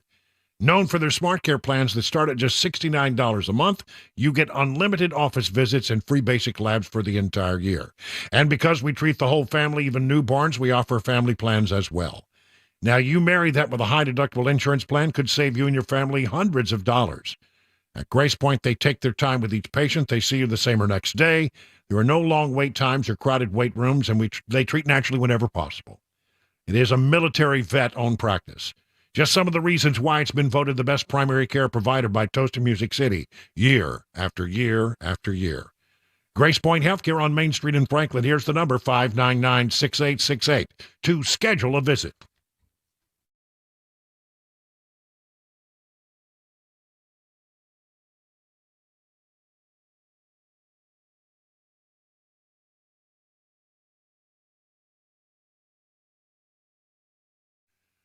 Wow, it's an incredibly busy news day. 4:40 on Super Talk 99.7. Run a little bit behind on our clock because of the breaking news.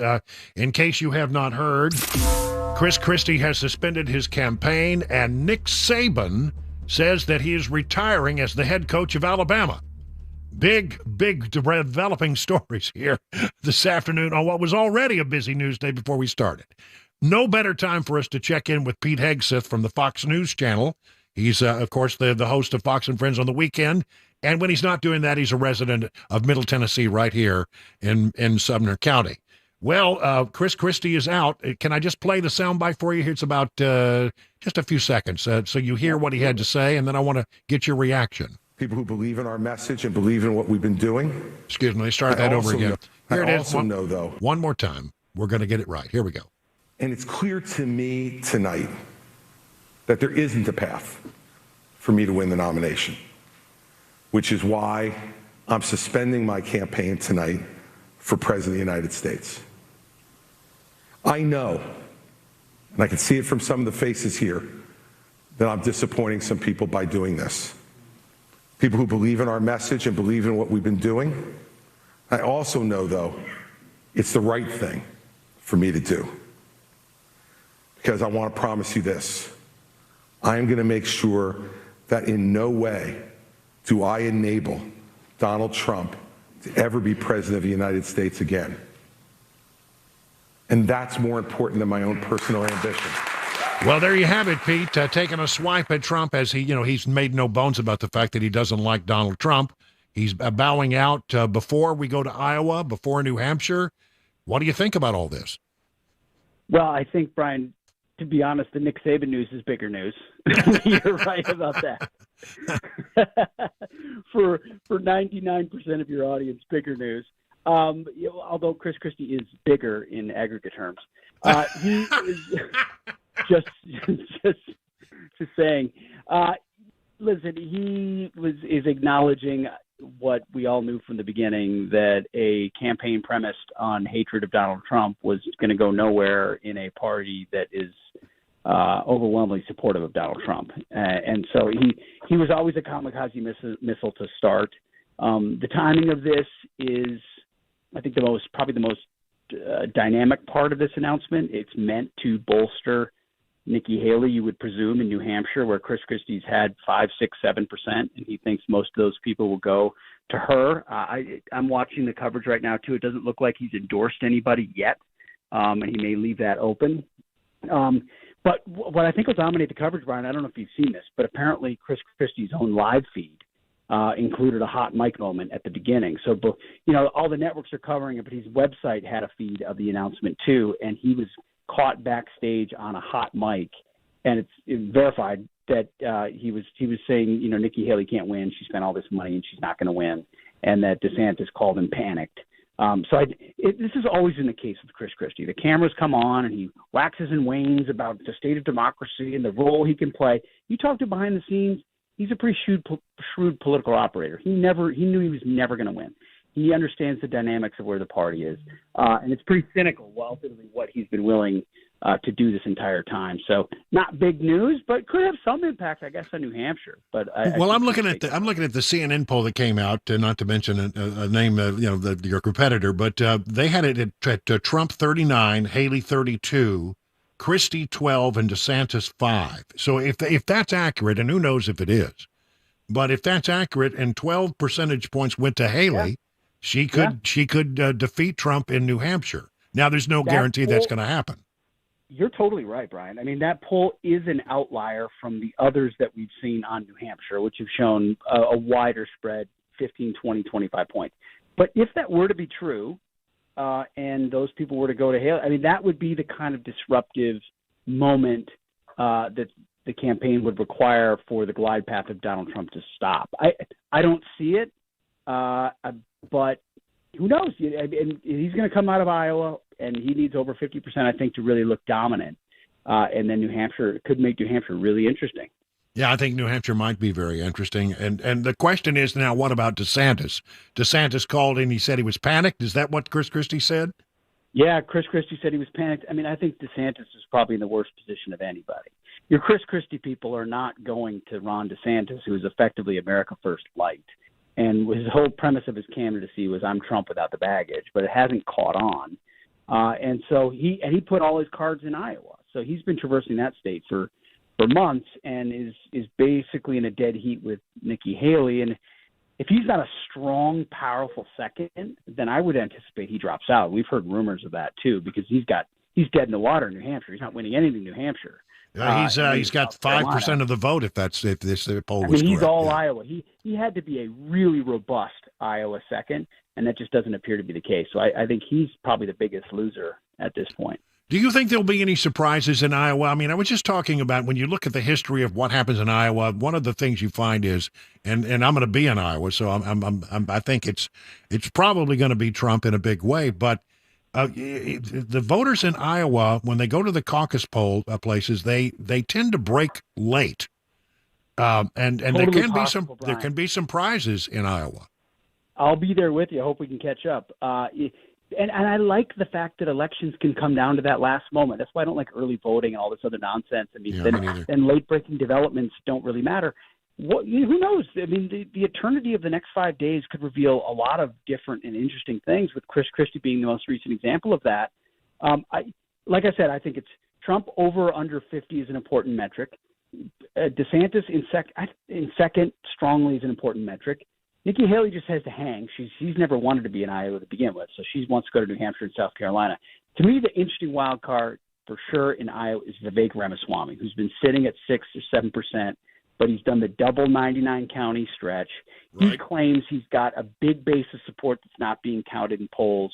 If he were to, say, surpass Nikki Haley in Iowa, I think that would be a story that could give some legs to his candidacy. But he's still kind of been the deputy Trump candidate, and as a result, his upside is limited. But that to me could be an interesting part. I have to ask you your thoughts about the tremendous political theater we saw in the House.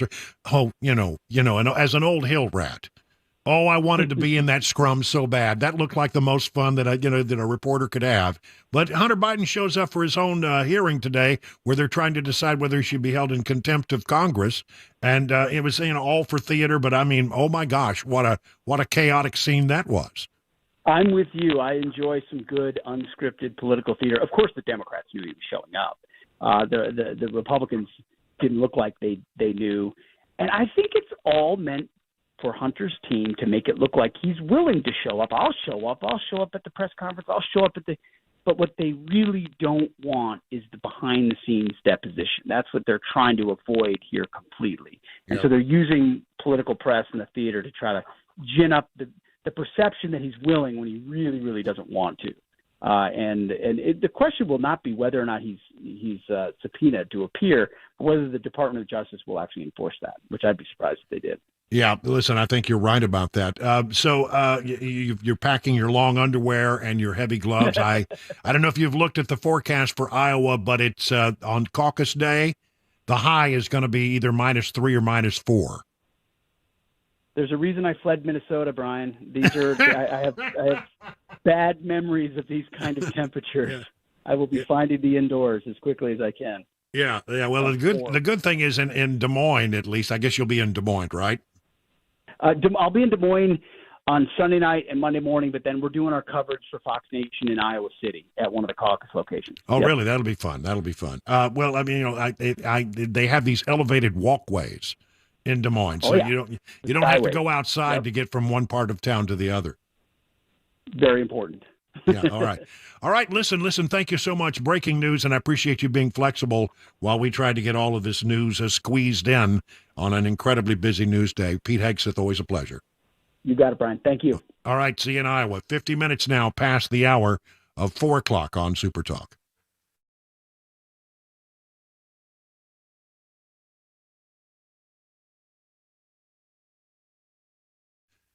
All right, let's talk about the folks over at DT McCall's. Good people who can do a lot of good things for you and your home. Now, let's talk about that, for example.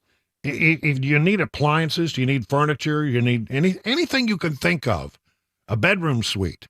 You need something for your patio. I mean, it's a little early for that, but I mean, if you're thinking about that, or a mower or a gun safe, whatever in the world you can think of you might need for your home, you're going to find it at DT McCall's and Sons. And the reason that they've had such success over the years is they have a policy of free delivery. Think about how many times you've purchased something like an appliance from one of the big box stores. And then, they give you a pretty good price, but then they start telling you, well, the cords and hoses are extra. It's going to cost you extra to have it delivered. Oh, do you want the old thing hauled away? Yeah, of course you do. When they start adding up all those fees, you find out that price they gave you was not such a good price. At DT McCall's, they give you an honest price. You'll never be charged extra for delivery, setup, or haul away. It's a family company that's been run for over 100 years by the same family. You don't make it 100 years without treating people right. So why don't you go to DT McCall's the next time you need something for your home and find out about their 5 convenient locations by going to their website, dtmccalls.com.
Could get really chilly, really icy this weekend. We'll let you know how to prepare in the mid-state for a cold weather weekend. Some big GOP news. And boy, this coaching carousel in pro football and college football, it's not over. Another bombshell report comes out. We'll let you know what it was. 5 o'clock, Super Talk, 99.7 WTN. Yes, it's a day of breaking news. The big news is, in political world, Chris Christie is out making at least it theoretically possible for Nikki Haley to prevail in New Hampshire, if the math is right on some of these polls. And of course, it is shocking, and this sends reverberations all across the whole South. Nick Saban is calling it quits at Alabama. That and this crazy thing that happened on Capitol Hill today where Hunter Biden showed up, what a mess that was. We'll cover it all. You don't want to go anywhere today. Stay right where you are. We'll be back with more of this right after the news, 58 minutes past the hour of 4 o'clock.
It is 5 o'clock. I'm Mac Morey with your top stories. We're down to 45 degrees, a clear day in Nashville, and weather could get really chilly this weekend. A big possibility for flurries and ice. Channel 4's Brennan Tierney says what some local stores are doing to prepare. Stores are stocking up on salt, shovels, and all of the other things you need before the snowflakes start falling. Here at Guthrie's Ace Hardware on Charlotte Pike, they have 6 different types of shovels to pick between and even piles of sleds for your kids to play with.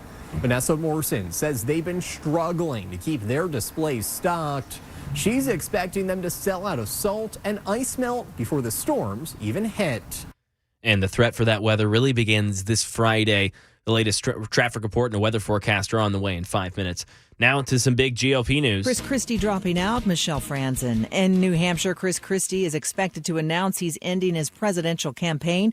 The former New Jersey governor now speaking at a town hall in the Granite State surrounded by supporters on his decision. Christie, who once advised former President Trump, became the only candidate speaking out about Trump's false claims. He won the 2020 election and his role in the January 6th attack. Christie says that makes Trump unfit to be president. We were really concerned that nobody would tell the truth in this race about what's really at stake. And no one would tell the truth about Donald Trump. Christie has been gaining in recent polls, but not enough to qualify for tonight's debate in Iowa. Nikki Haley and Ron DeSantis will square off there tonight. A shakeup in the political GOP race expected ahead of Monday's Iowa caucus. The candidates who will get the bump in support still unknown. Now to some more breaking news in the sports world. Chris Lowe with ESPN had it first. Nick Saban, head coach of Alabama, is retiring. 6 national titles with the team in 17 seasons. He just informed the team of his decision. One of the greatest runs in college football history has come to an end, and his time at Alabama will end with every single player that played 4 years for him winning at least one national championship. Former Crimson Tide defensive coordinator and current Oregon head coach Dan Lanning, top candidate for the job right now. And over in the pros in the NFL, longtime Seattle Seahawks coach Pete Carroll no longer holding that position after 14 years. He's going to transition to an advisor role. And a state of emergency declared in Ecuador after 11 people have died since the beginning of the week. Violence, primarily caused by gangs and drug trafficking, has led to the U.S. to monitor the situation there. National Security Council spokesman John Kirby says no U.S. troops would be committed to the region, but said that officials are working with the Ecuadorian government. We're monitoring the situation. We're willing to take concrete steps to improve our cooperation with the government of Ecuador as they begin to deal with the violence and the stressors on the population that this violence has occurred. And I think I'll just leave it at that. And that is the latest news, traffic, weather on the way. I'm Mac Morey, WTN News.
It is 7 minutes now past the hour of 5 o'clock on an incredibly busy news day. Don't go anywhere. We got a lot of ground to cover in this next half hour. If you have not heard in the sports world, reverberations that will be felt all over the Deep South and throughout the SEC, etc. It's Nick Saban has decided to hang it up. And so we are just about 20 minutes away from McMurray's wide world of sports. Boy, have I got questions for him, and we'll get that covered in a huge way, so don't go anywhere for that. Then in New Hampshire this afternoon, Christie decided that he would bow out, making at least theoretically possible for Nikki Haley to prevail in New Hampshire if recent polling that we've seen on that is accurate. Christie has about 12% support, according to a CNN poll.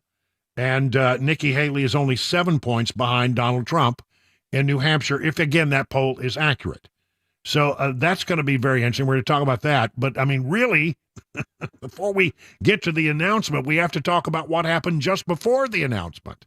This is unbelievable. So candidates often wear wireless microphones when they go in to do a town hall. And so Christie is backstage getting ready to go out and make his announcement that he's pulling out of the race. But he forgot that he had a microphone on. And we have that audio. So these are the things that Christie says about the race when he thinks no one out here is listening. And it's very revealing. Here is the hot mic moment from Christie. People don't want to hear it, Wayne. They don't want to hear it. We know we're right, but they don't want to hear it. Right. And there's, we couldn't have been any clearer. Right. We couldn't have been any more direct or worked any harder. So, and let's not forget she spent $68 million. Yeah. I mean, we spent when you give land to China and places like that. Talking about Nikki Haley now coming up here. I mean, look, she spent $68 million so far, just on TV. Spent $68 million so far, $59 million by DeSantis, and we spent 12. I mean, who's punching above their weight and who's getting a return on their investment, And she's going to get smoked. And you and I both know it. She's not up to this. She hasn't even been. And she's still 20 points behind Trump in New Hampshire, right? Yeah. Oh, yeah. And he's still going to carry Iowa, right? Yes. Always. I talked to DeSantis called me, petrified that I would. He's probably getting out after Iowa. Well, yeah. I mean, apparently that's where it drops off. Apparently, somebody said, "Chris, turn off your mic." And it drops off there. But he said he got a call from DeSantis, and what I think he was trying to say is petrified that Christie was going to endorse Nikki Haley, but he did not do that. And as you heard, he doesn't have a high opinion of Nikki Haley's campaign, and said, "quote unquote, she's going to get smoked." All right. So let's see. Where are we with then he went, by the way, then he goes out front. And here is, we waited a long time, but here is the official announcement from Christie. And it's clear to me tonight that there isn't a path for me to win the nomination, which is why I'm suspending my campaign tonight for President of the United States. I know, and I can see it from some of the faces here, that I'm disappointing some people by doing this. People who believe in our message and believe in what we've been doing. I also know, though, it's the right thing for me to do. Because I want to promise you this. I am going to make sure that in no way do I enable Donald Trump to ever be president of the United States again. And that's more important than my own personal ambition. Well, I mean, he hates Donald Trump. There's just no doubt about it. He's been very clear on that point. He may have, squabbled here and there with DeSantis and Nikki Haley and Ramaswamy. He didn't like Ramaswamy very much either. But he hated Donald Trump. And so he says he's out. If the CNN poll is correct, it's Trump 39, Haley 32. Christie had 12% support. DeSantis had 5%. DeSantis not doing well in New Hampshire, but it's really unclear where the support that Christie had gotten, if it is truly 12%, where that might go. But if Haley is only 7 points behind Trump in New Hampshire, And a lot of people who were leaning towards supporting Christie now decide they're going to support Nikki Haley. She could win. Again, if these polls are accurate, and who knows? There are other polls that show it's a wider gap. So, interesting developments there in the world of politics. And does it change things much in Iowa? Well, no, not really. If a Trafalgar poll, which came out today, is correct, and I'm not sure that it is, but it shows Trump with 52, Haley with 18, DeSantis with 18, Ramaswamy with 5. Christie was only polling 3% of the vote, according to the Trafalgar poll in Iowa. So adding 3, if they all went to Haley, that'd be 21. She'd still be way behind Trump in Iowa if the poll is accurate. But and this is the one thing I want to leave you with regard to this this particular story, and that is that Iowa has a history of proving the polls to be wrong. Now, I mean, if the polls are correct, most of the polls have shown Trump with a heavy, heavy lead in Iowa. But the votes break late in Iowa. And often people don't make up their decisions until hours before they go to the caucuses. And as I've mentioned before, one of the things that I have always noticed when I go to Iowa to follow the caucuses and report on the caucuses is the incredible power of the evangelical vote. Now, Trump is supposed to be doing really well among evangelicals right now. He didn't do so well 8 years ago in Iowa. In fact, Ted Cruz won Iowa 8 years ago, and he came in second. And the reason that Ted Cruz did so well is he garnered all of the evangelical vote in the state by and large. So, what will happen, in Iowa, I mean, is Sunday, people go to church, they have conversations in the parking lot, they have conversations while they're having coffee before they go to Sunday school, and then munching on a donut. I mean, I've been there in these churches. I've watched it happen. They all are talking about the caucuses. Where are you going to be? Sometimes the preachers will say from the pulpit who they think is the person to support. Sometimes they have those conversations as the preacher is shaking hands and people are walking out the door at the end of the sermon. But they have those conversations. They have them. And the deacons are all interested. Well, Pastor, where do you think you're going to go? How do you feel about it? I mean, I've watched this happen. I know that it happens. And so sometimes things can change at the last minute depending on where these thought leaders in the evangelical Christian community, where they come down at the last moment. Maybe they hear something that they like from one of the other candidates. Maybe they hear something they dislike from one of the candidates. One can never predict. I mean, the polls are interesting, but this is we've heard from the pundits, we've heard from the pollsters. Now in Iowa on Monday, it's time to hear from the people and what they have to say, and whether or not these polls have it right. But certainly an interesting development with Christie getting out. And mainly because he does not want any to be in the way of prohibiting someone from defeating Trump because he hates Trump. We're probably going to have to open up the phones and have a conversation about this afterwards. But there you have that. Now, there were other things going on today that I'm just not going to have time to get into right now.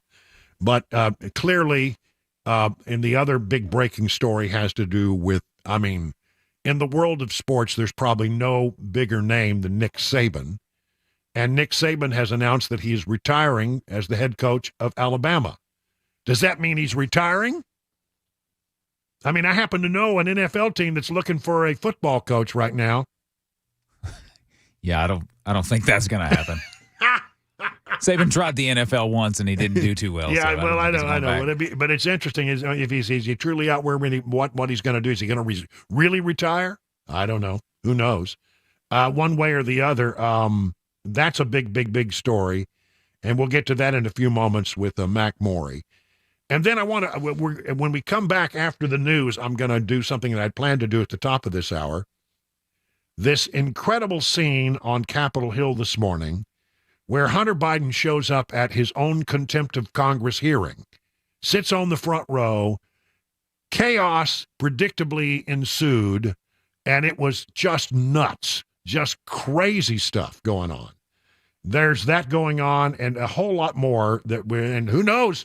I mean, it's only 5 o'clock. Who knows what might happen between now and the end of the show? It's been one of those days. So just buckle up, everybody. Sit back. I'm going to break a little early so we can have some more time with Mac Morey coming up here in a few moments on the Mac Morey Wide World of Sports to talk about the development with Nick Saban. Right now, 18 minutes past the hour of 5 o'clock on Super Talk.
Calls for the defense secretary to resign, an ethics investigation into a Tennessee representative, and some huge shocking news in the sports world. We'll tell you 5:30. Super Talk 99.7 WTN.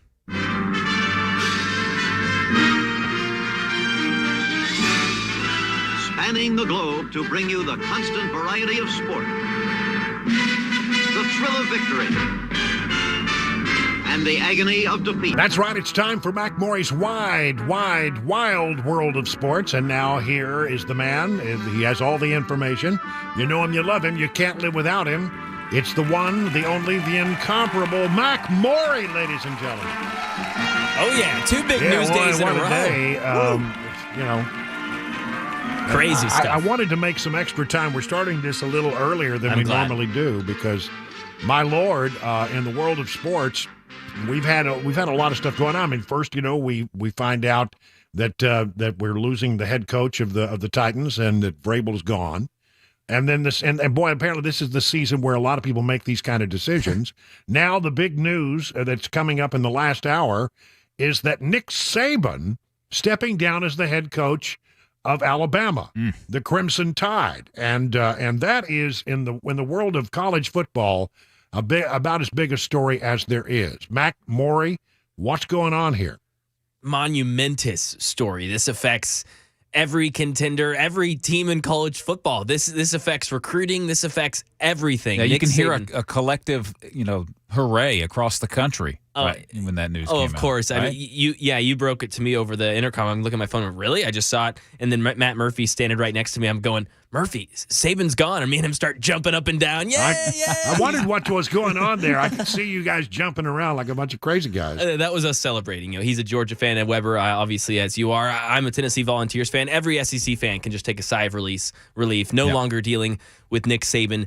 201 and 29 in 17 seasons was his record as the Alabama head coach. 201 and 29, 6 national championships. Holy moly, that's an incredible record. It's amazing. Yeah. I mean, don't have only over the course fake. of 29 losses. My gosh. No, it's video game type stuff. This has been the greatest run in college football. I said earlier on a report that if you spent 4 years at Alabama under Nick Saban, you won at least one national title. Every student during that 17 years, if you spent 4 years, you got at least one ring.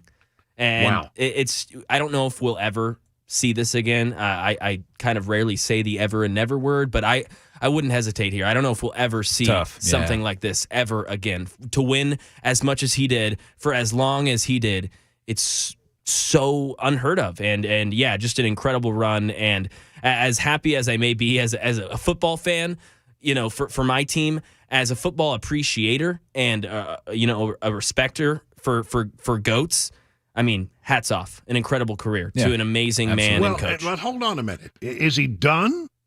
Is he truly retiring? I mean, he's still a relatively young man. 72. Is he that old? Well, I didn't know that. Yeah, he's 70. So he doesn't look his age. No, he doesn't look his age at all. He doesn't look or act his age. Yeah, I think he's done because you wouldn't retire from this gig. I mean, he is right. Yeah. Where are you going to go? Where are you going to go now? No. Yeah, you can't go anywhere better than this. I mean, he is God in Alabama. I mean, he really is. I mean, he's held up in that sort of echelon. I mean, he can't come to the NFL. He wouldn't have the success that he would, especially right away. I mean, he's just revered right now, and I don't think you'd want to change that sort of legacy. I mean, why? I remember one time Joe Gibbs, when he was asked to come back to the Redskins. His wife apparently pulled him aside and said, Joe, you're going to destroy your good reputation by coming back. Because people had a great feeling about Joe Gibbs when he left. And when he came back, he was not as successful. And it really did sort of put a pall on his career. And, I guess once you've got, if you've got a record like that, what in the world would you do? What could possibly entice you to come back and screw up the way people have looked at you and your legacy? Yeah, I mean, he was with the NFL, with the Cleveland Browns, that is, for a few years, way back when. What was the Dolphins? Oh, it was Miami. Sorry, I'm thinking of Bill Belichick. You're right, the Miami Dolphins. Yes, the Miami Dolphins. I think he did spend time with the Browns, but as a head coach with the Dolphins, did not fare well. No. Imagine if those timelines were reversed. If first it was Bama, and then now he's going to Miami, and we would remember that way more than the 201 and 29 over 17 years. Yeah, we'd be like, he was great, but he wasn't good enough. Yeah, but he wasn't good enough to do it in the pro. No, now he is the greatest coach in college football history. You could argue he's the greatest coach in sports history, in football history. He is in the Mount Rushmore of all coaches for all time. All right, so I guess then the question is, what is Alabama going to do? Because they need a head coach. Vrabel might be available to them. Hey, it's an idea. Dude, that could happen. That could really that's happen. Maybe this has been in his back pocket, and that's why Vrabel was ready to walk away. Making that switch from college to pros, that's tougher. If you go up from pros down to college, I can see that transition. Oh my gosh, wouldn't that be a story? He's a defensive coach, so yep. That's not a bad fit. But you have to expect that Alabama, the powers that be at the University of Alabama had to have known that this was coming. Yes. Maybe not today, but at some point soon. So they have their short list already. And you have to imagine that they've got the. It wasn't out of the blue for them. Right. It may be out of the blue for us today, but it's not out of the blue for them. But likely, this has probably been the conversations that have been ongoing. Can we get you for one more season? Yes, can we get you? Yeah, can you stay for one more year? Yeah. What are you thinking? What's your timeline? And they're thinking, okay, if not, then who are we going to go for? Who are we going to bring in? And there's a big list of former coordinators that. Yes. That are out there right now. So, and that who next conversation, I'm sure Nick was a part of those conversations as well. Yeah. He wants to see Alabama succeed. He loves this school. He loves that program. He's going to be, associated with the Alabama Crimson Tide logo for all of eternity. He wants them to succeed. And the top name right now is head coach for the Oregon Ducks, former defensive coordinator for Alabama, Dan Lanning. So that is the top name right now. For Alabama as far as reports are concerned. So we'll see if Lanning goes over after one successful year with Oregon, if he leaves that kind of culture creation there and goes over to Alabama. I would hate to be the guy that replaces Nick Saban. Man, isn't that? Yeah, it's a lose. Yeah, just you want to be the guy that replaces the guy that replaced Nick Saban. Yes. So who is the better coach in the history of the Alabama legacy, Bear Bryant or Nick Saban? I think they're neck and neck. Yeah, I think. Yeah, I think neck and neck. I think I will say I'd have to look up Bear Bryant and how the system changed, but the system of how a champion was named in college football changed multiple times in Nick Saban's tenure. And no matter the changes that they made systematically, he found a way to make it work. He was there. He was there. Yeah. Well, fascinating. Real quick, anything new on the more coaches are being fired around the NFL, I see. Yep, Pete Carroll is out at Seattle. He's going to move to a advisor role. That was extremely shocking, too. He's been with the team. He's also 72 years old, and, he doesn't look like it or act like it at all. And he's, been to 2 Super Bowls. He won a Super Bowl 14 years, so he'll now be transitioning to an advisor role on the Titans search front. Just keeping you updated with that. They have been requesting interviews right now for coordinators from different teams. They've so far requested interviews with the Lions defensive coordinator Aaron Glenn, Raiders interim head coach Antonio Pierce, Cowboys defensive coordinator Dan Quinn, an offensive coordinator from the Bengals, offensive coordinator from the Giants, and defensive coordinator from the Ravens. If you're doing that math, that's 6, 4 of which defensive-minded. Not really what we thought. Yeah. Yeah, interesting. Wow. All right, it's time to take off our sports hats and get back into the world of news. Mac Maury has the news now on Super Talk 99.7.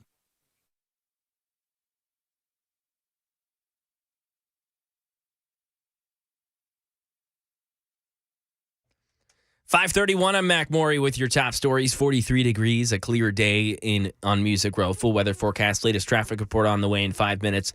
At least one House Democrat is now calling for Defense Secretary Lloyd Austin to resign following his delayed disclosure of his hospitalization and prostate cancer diagnosis. Stephen Portnoy has more. Pennsylvania Democrat Chris DeLuzio says he's lost trust in the Defense Secretary.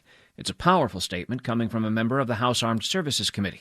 The panel's top Democrat tells me he's not ready to call for Austin's ouster, but he is still troubled by what's happened. The one remaining question that I need answered by Secretary Austin is why. Washington State Congressman Adam Smith says he doesn't blame Pentagon officials for the lack of disclosure, saying he believes privacy laws put the onus squarely on Austin. The secretary himself would have to make that decision, and since he didn't, their hands were tied. An ethics investigation. 3 lawyers from the Campaign Legal Center have called for a full investigation into whether Representative Andy Ogles violated financial disclosure requirements. The CLC claiming Representative Ogles did not report a $700,000 line of credit taken out in September of 2022 or accurately declare the source of the $320,000 he personally loaned to his campaign committee in April of that year. And in the sports world, you just heard us talking about it. Nick Saban has retired. You heard that right. The greatest college football coach, or one of them, has hung it up after 17 seasons with the Alabama Crimson Tide. Saban won more games in 17 years at Alabama, 201, than the Crimson Tide won in 24 seasons between Bear Bryant's retirement and Saban's hiring at Alabama, 171. Every player that spent 4 years with Saban won at least one national title. That is the latest news. Traffic, weather next. I'm Mac Morey, WTN News.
What are you afraid of? You have no balls to come up here.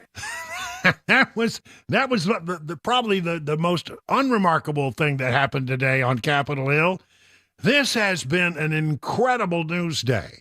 So let me just, if you're just getting into the car and you're on the way home and what's going on in the world, Brian? Well, we're going to get into this story about what happened this morning on Capitol Hill, but we do have breaking news, and as you know, breaking news changes everything. So the first breaking news story, boy, that was a very, very loud swung. Aggressive, yeah. The first breaking news story is Chris Christie is out.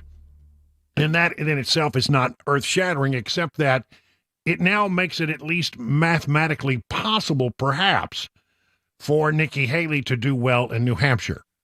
He wasn't polling much in Iowa. He has about 12% support, according to some polls, in New Hampshire. It's probably his high watermark, and so he pulled out a short time ago. We'll talk about that later, but he is out, and it at least makes it mathematically possible, if the latest polls are correct, for Nikki Haley to beat Donald Trump. There was also, by the way, a hot mic moment, which is really remarkable stuff.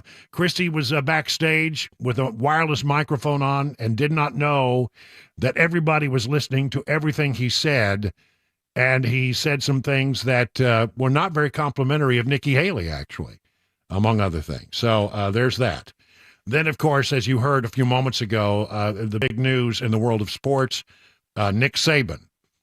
What a record. 201 wins, 29 losses. I mean, come on. It doesn't get any better than that. He is stepping down as the head coach of Alabama. That announcement came this afternoon. All right, so now let's turn to this thing that happened in Washington this morning. Hunter Biden, unexpectedly, well, I mean, some people knew he was coming. Apparently, the Republicans were caught flat-footed with it all. Hunter Biden shows up for the hearing where they are voting to find him in contempt of Congress for refusing to honor the subpoena that has been issued to him. And it was chaotic. He walks right in. The Republicans seem to have no clue that this was going to happen. Democrats seem to have been clued in a bit more. There were some signs that they were sort of dragging their feet to get the meeting started because they were waiting on Hunter to show up. Shows up with his attorney and maybe even his own camera crew in tow, because he's working on a documentary, about what a great guy he is. And it really started to fall apart when they called upon Nancy Mace for her 5-minute statement. And as you heard, she had some very powerful things to say, aimed directly at Hunter Biden, but there was a lot of chaos, as you might imagine. South Carolina. Thank you, Mr. Chairman, Chairman Comer. First of all, my first question is, who bribed Hunter Biden to be here today? That's my first question. Second question, you are the epitome of white privilege, coming into the Oversight Committee, spitting in our face, ignoring a congressional subpoena to be deposed. What are you afraid of? You have no balls to come up here and... Mr. Chairman, point of inquiry. Mr. Chairman. Now, when that happens, you know what's going on. Democrats look around and say, uh-oh, she's getting the better of him. I better interrupt her. And so one of the Democrats tried to interrupt Nancy Mace. And as they say, chaos ensued. If the gentlelady wants to hear from Hunter Biden, we can hear from him right now, Mr. Chairman. Let's take a vote and hear from Hunter Biden. What are you afraid of? Hold on. Order. Are women allowed to speak in here or no? Are women allowed to speak in here or no? Could you keep interrupting me? I'll interrupt the chairman. I don't know that he's a lady. I think that Hunter Biden should be arrested right here, right now, and go straight to jail. Our nation is founded on the rule of law. Come on. And the premise that the law applies equally to everyone, no matter what your last... Point of order, Mr. Chairman. Point of order. It doesn't matter who you are. Point of order, Mr. Chairman. Biggs over here. Donald Trump Jr. Biggs over here. State your point, Mr. Biggs. Yeah, my point of order is this. Are we going to continue on with this blatant interruption? This is absurd and inappropriate. I intend to give my statement. I don't intend to have anybody interrupted. I'm not going to interrupt your statements. I think you should have decorum and courtesy and don't act like a bunch of Nimrod. I'd like to finish. The rules are everyone's going to be recognized for 5 minutes. Anyone that wants to be recognized will be recognized for 5 minutes. Ms. Mace has 4 minutes and 13 seconds left. Chair recognizes Ms. Mace. It does not matter who you are, where you come from, or who your father is, or your last name. Yes, I'm looking at you, Hunter Biden, as I'm speaking to you. You are not above the law. So that was Nancy Mace going after Hunter Biden. And so he's sitting on the front row, and I don't think that they expected that somebody would come at him in such a direct and sort of, I think, effective way, but that happened. Okay, so then they came a little bit later in the hearing, and it was time for Marjorie Taylor Greene to have her say. And as she started to ask questions, Abby Lowell, Hunter Biden, and some other individual who was there with him jump up and quickly leave the control room. Outside, there was what we call in the news media a scrum.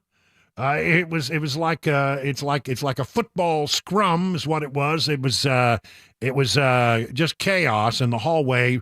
Reporters tried to talk to him. It's hard to hear, but they were asking him questions about why did you put your dad on the phone with your business associates?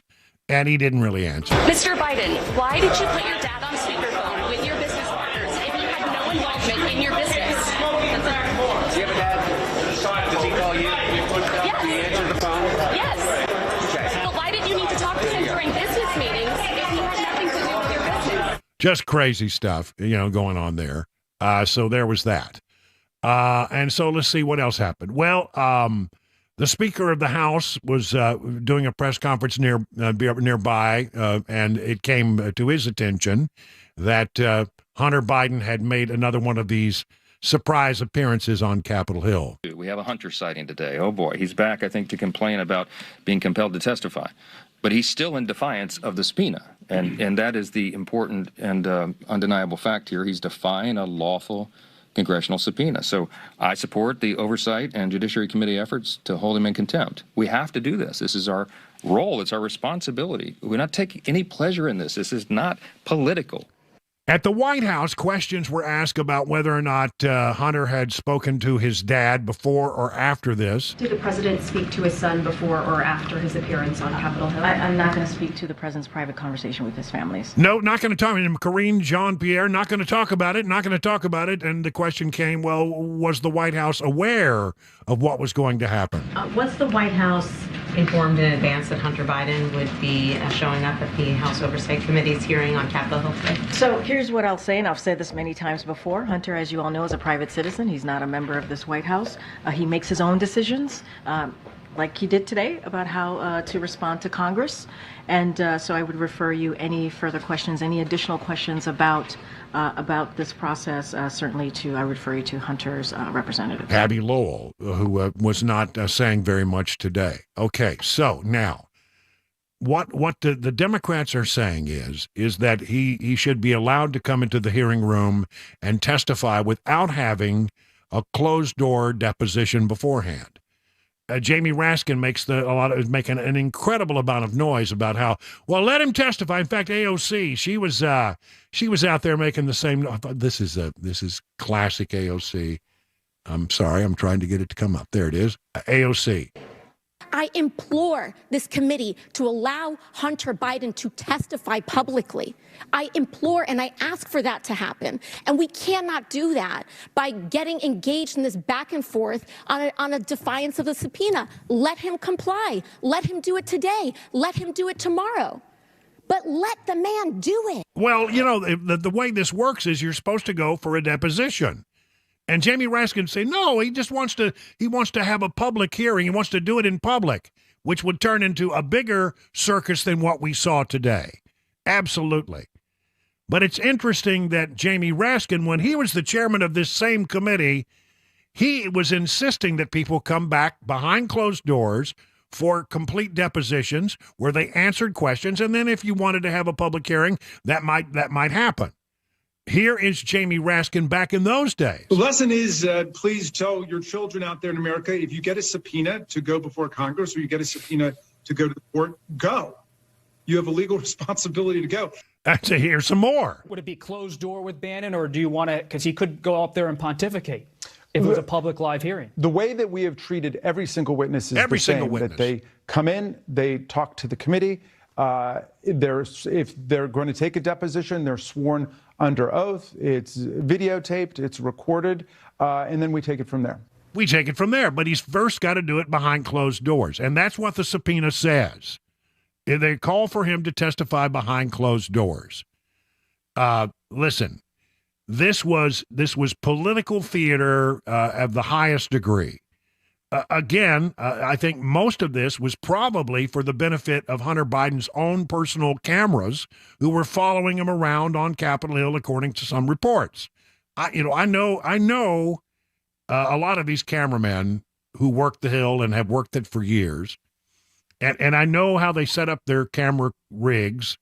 This one was set up, the one that was in front of Hunter Biden the entire time was not your traditional news gathering camera.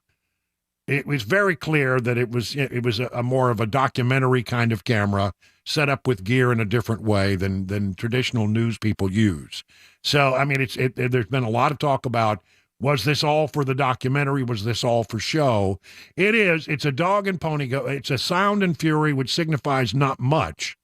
But again, talk about a bold thing and Republicans should have been ready for this, knowing how he already had pulled that stunt over on the Senate side, knowing that, this entirely could happen. They seem to be caught flat-footed with it, but one way or the other, it's political theater, and it doesn't amount to a whole lot. It's just Abby Lowell and Hunter Biden trying to gain sympathy and give people who want to support him a reason to support him. They loved it, but at the end of the day, he is out of compliance with the subpoena, and he's going to have to eventually testify. The question is now that he's been found in contempt of Congress by the committee, and there'll be a vote on the floor. Will the Department of Justice actually go forward and prosecute the case as they have done, let's say we're in the case of Steve Bannon? We'll be watching to find out.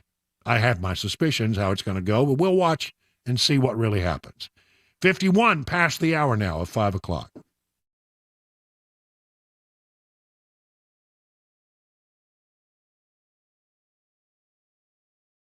Let me talk to you about the folks over at Eurofix. They have a very different business philosophy. They staff all of their locations with more staff than the average auto repair shop. And you know why? So they will be there when you have a problem. Have you ever noticed how hard it can be to get a right now appointment for vehicle repair? Some dealers, you can wait more than 2 weeks just to get the appointment. That doesn't work if your car's not running. But Eurofix has been offering quality repairs that beat the dealer without dealer pricing since 1999, plus a 3-year nationwide warranty and the staff to fix your car right now. So if you're tired of waiting forever to get your car into the shop, why don't you call Eurofix? Owner Aaron Stokes says, "We will never be too busy for our customers. We are here to take their pain away and take it away now." Eurofix repairs all European cars. Eurofix says yes to speedy repairs when others can't or won't. Family owned for 24 years. Call 844-EUROFIX or visit myEurofix.com.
6 o'clock, I'm Mac Maury with your top stories. 42 degrees and expecting a couple clear days on Music Row before some possible storms come and way cooler temperatures. Could see some snow and ice this weekend. We'll let you know all about it. Forecast latest traffic report on the way in 5 minutes.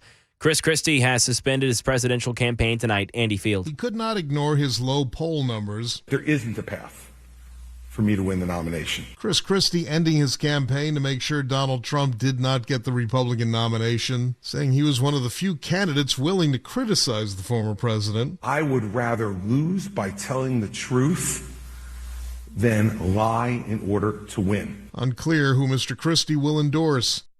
And House Republicans have now begun the process to impeach Homeland Security Secretary Alejandro Mayorkas amid the southern border crisis. Homeland Security Chairman and Tennessee Representative Mark Green joined WTN's The Matt Murphy Show today and shed some light on why he's a danger to the nation. So he has created policies that the cartels, basically the catch and release policies, allowed for people to call home and to say, hey, come to America. Well, as thousands more people come, millions more people come, the cartels seize the advantage. And so they started controlling that migration flow at the cost of anywhere from $10,000 to $50,000 per person.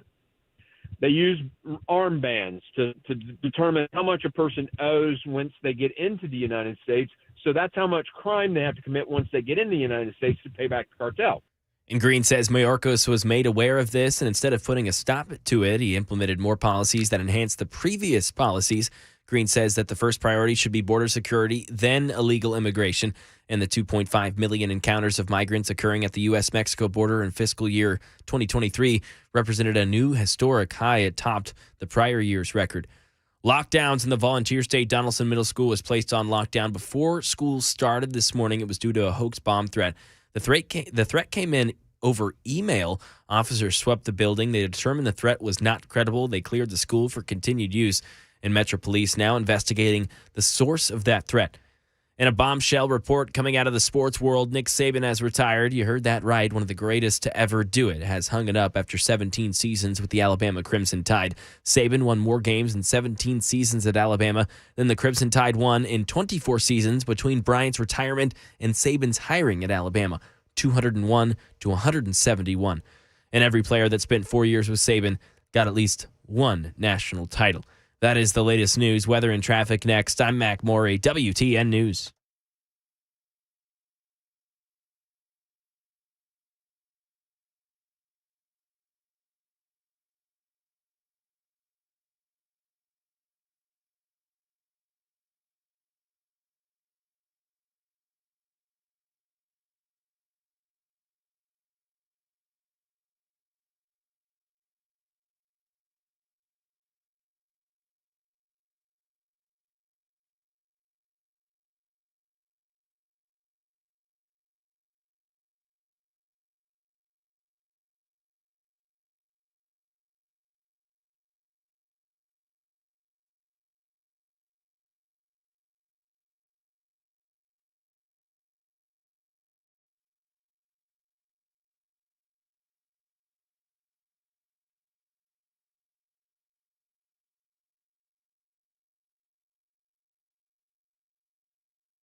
Good evening, everyone. It is 6 minutes now past the hour of 6 o'clock on Super Talk 99.7. Brian Wilson in the chair and on the air one more hour before we hand it off to Mark Levin, the great one.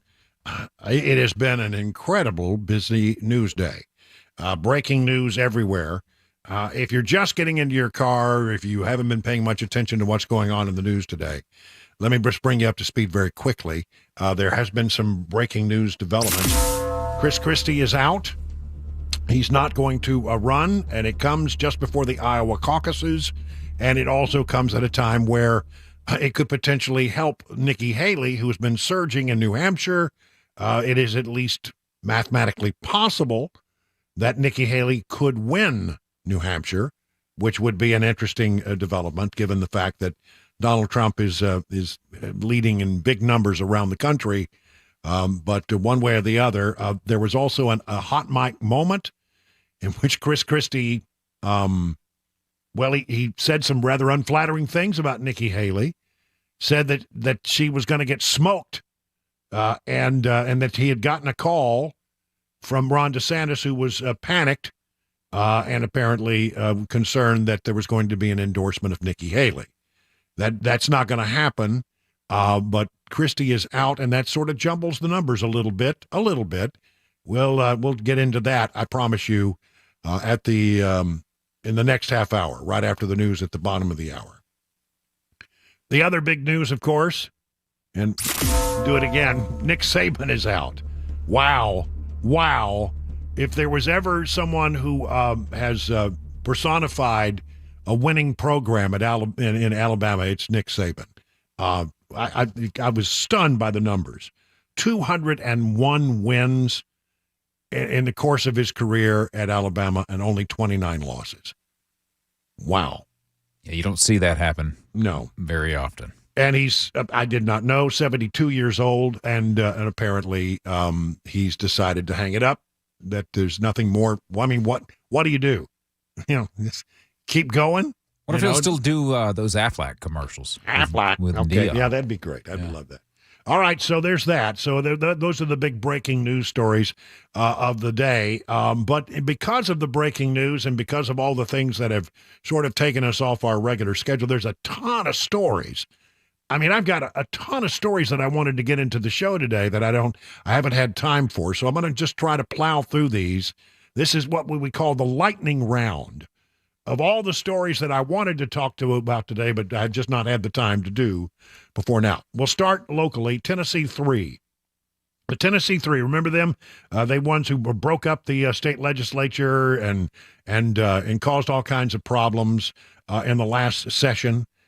They claim that they have been silenced, that they have been silenced, but they've done some research and they found out, according to the Tennessee Star, that the Tennessee 3 spoke in General Assembly for a combined 7 hours in 2023.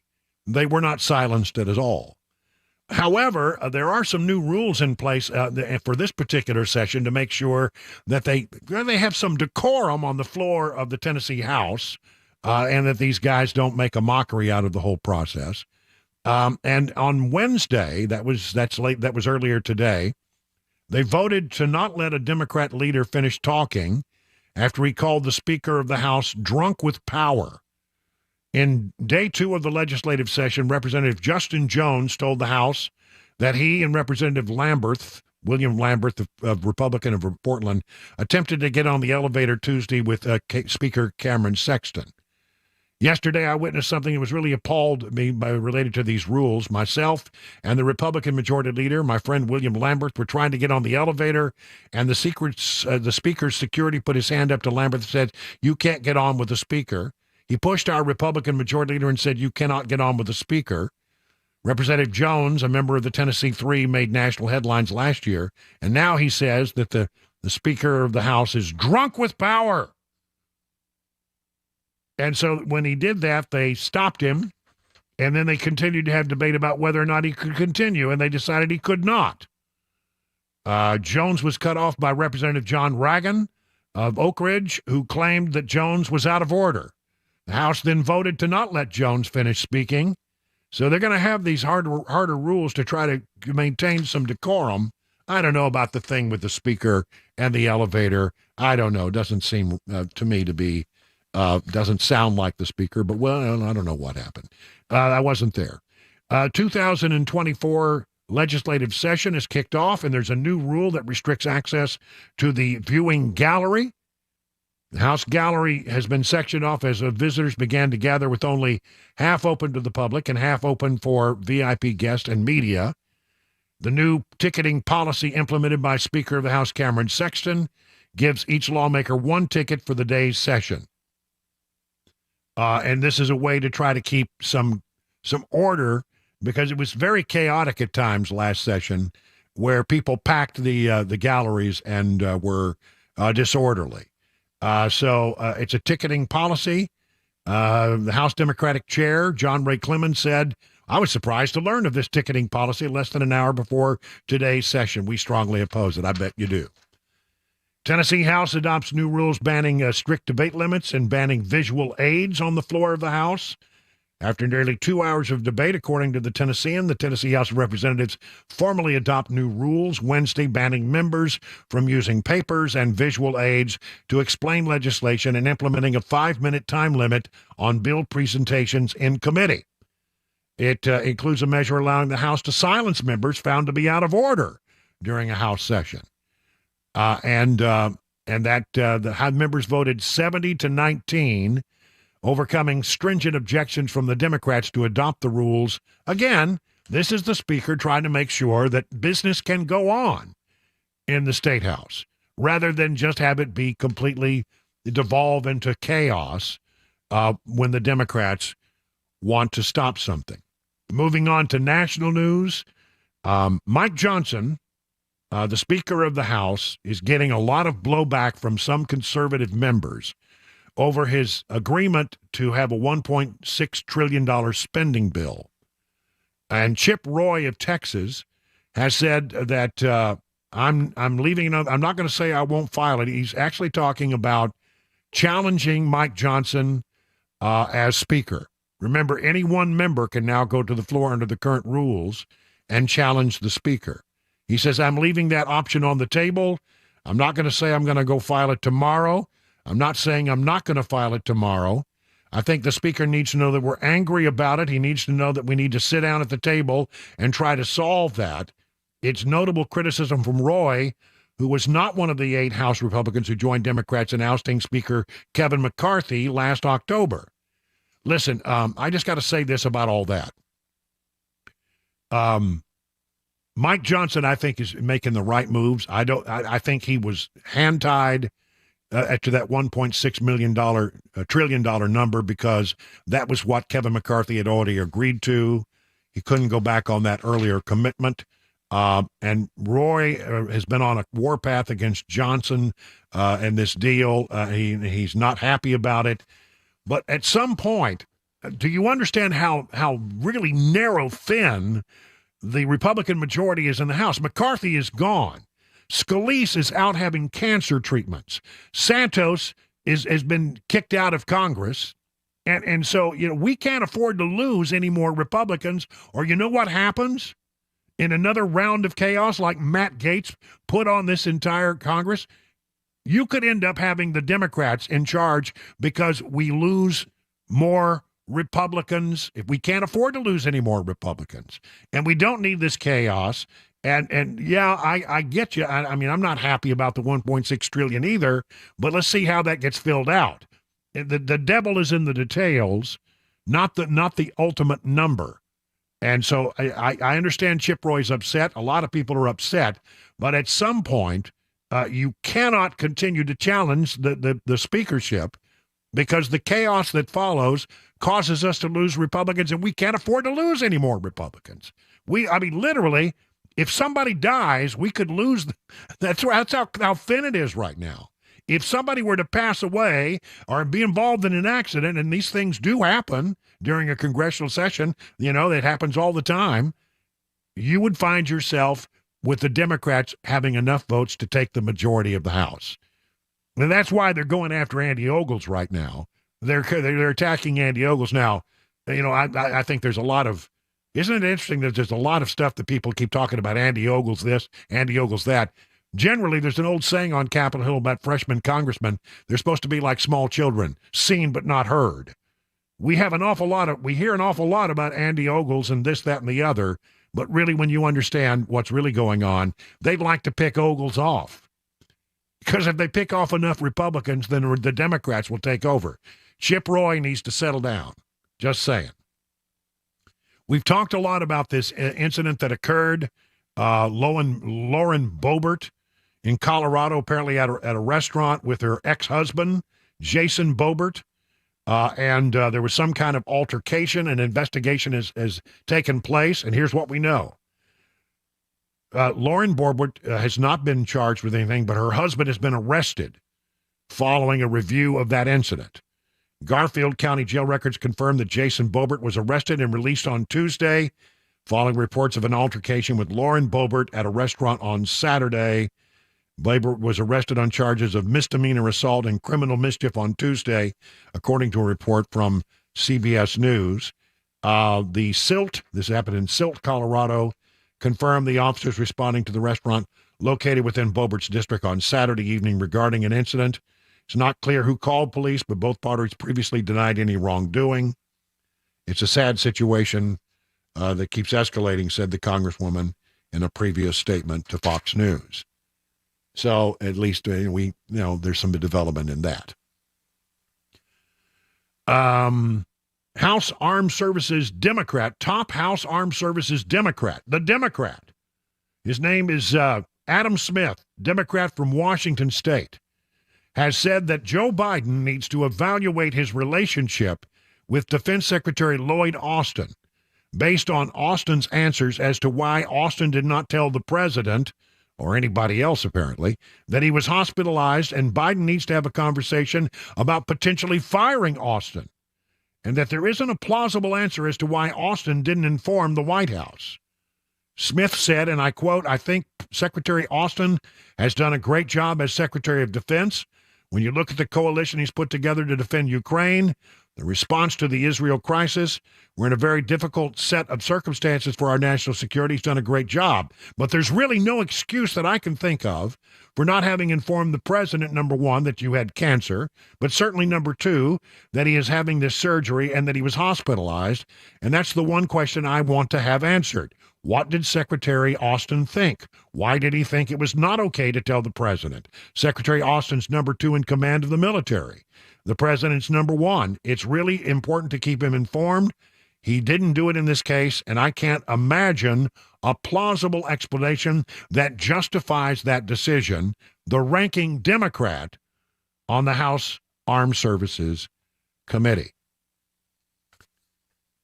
Let's see what else. Real quick, I got so many things I want to get in. Ray Epps' sentence is in, and it's surprising if you haven't been following along. You know Ray Epps.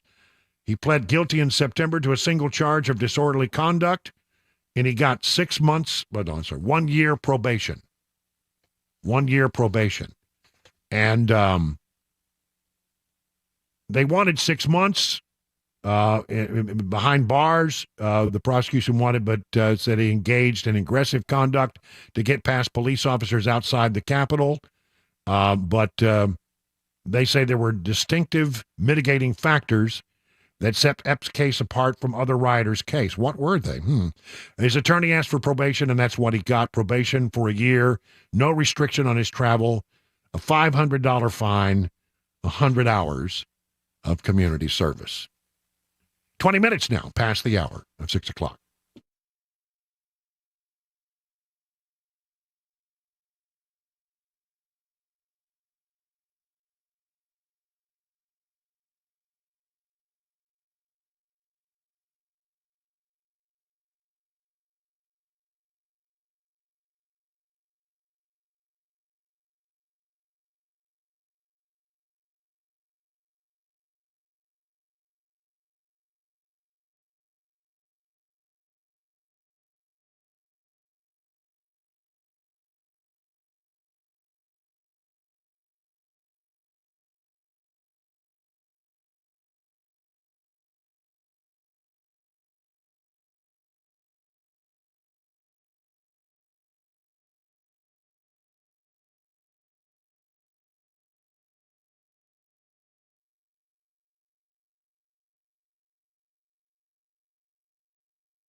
At 25 minutes now past the hour. You know, seriously, no kidding. On Friday of this week, there's supposed to be a big, high-level, highly classified briefing for members of Congress about the UAP situation, you know, the unidentified aerial phenomenon, or what we used to call UFOs.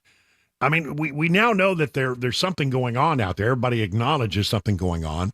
And there's been some really, really serious allegations that Congress has been kept not abreast of what we truly have, and they have demanded that they get the briefing, and that finally whoever is in charge of this information, whether it's the CIA or the Pentagon or any, give them a complete and absolute rundown of what actually is the truth about whether or not we have recovered craft, whether we have recovered biologics, what is it that they know, and what kind of things have been kept from Congress and the American people for all these years. And that's happening on Friday.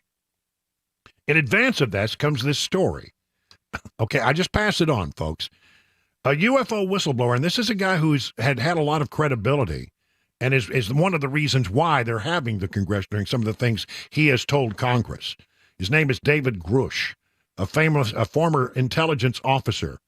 He says the government has been hiding a 12-meter TARDIS-like alien craft that is the size of a football field inside. Whoa. 12-meter on the outside. Inside, it's the size of a football field. I don't understand this at all. How does that work? I don't know. You know, time and space and you know, everything is relative. According to the Mail Online, around 60 people attended the talk in New York. There were some people there. Photos were banned, but it is confirmed. According to Grush, the TARDIS, which they said could manipulate both space and time, and could harness enough energy to power 70,000 homes a year. Ooh. It's the sort of small saloon style talk. David did it for free. He flew in for New York to do it, and he left the next day. Those in attendance were apparently wowed by this. And Grush has made headlines this summer alleging the U.S. government has evidence of intact and partially intact alien spacecraft. Those remarks helped prompt the first congressional hearing, and are one of the main reasons why we are having this closed-door briefing on Friday. And, you know, look, it's closed door, it's highly classified, but I have a feeling that if there's stuff that, you know, that Congress knows about, there'll be some leaks over time. More than anything, I just want to see the looks on their faces when they come out of that briefing. They might be a little pale. I mean, yeah. I mean, I've always noticed that, you know, when presidents get the briefing, when they get elected and then they get the security briefing, yeah, I always watch the day that happens. And I remember Bill Clinton getting the briefing, and he walked out of that briefing and his jaw was just open about the things that he apparently got told about. And the things that, you know, the national security secrets they don't share until you become the president. And I've always wondered, what did he learn? What did they learn in these briefings? By the way, completely unrelated to that, but as long as we're talking about stuff involving space and all that kind of stuff. News, you know, I'm a big fan of the show The Mandalorian. That was, you know, on the Disney Channel. Mm-hmm. And in fact, I named my dog after the child, which is Grogu. Mm-hmm. Jon Favreau will direct a movie that is called The Mandalorian and Grogu. Apparently, it is a Star Wars movie. I guess it'll be seen in theaters, and he's a great film. He's as liberal as they come, but a fabulous director. He really knows how to do an action movie that keeps you on the edge of your seat. And so apparently, he has agreed to do The Mandalorian and Grogu. Which I will look forward to seeing at some point. Very cool. Yeah. May 22, 2026. Oh, good grief. We got a long way out. A couple years. Yeah. All right. So there you go. 30 minutes now past the hour of 6 o'clock on Super Talk.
38 minutes now past the hour of 6 o'clock. We got about 22 minutes before we hand it over to Mark Levin, the great one, on this very busy news day. Man, there's been a lot of stuff going on.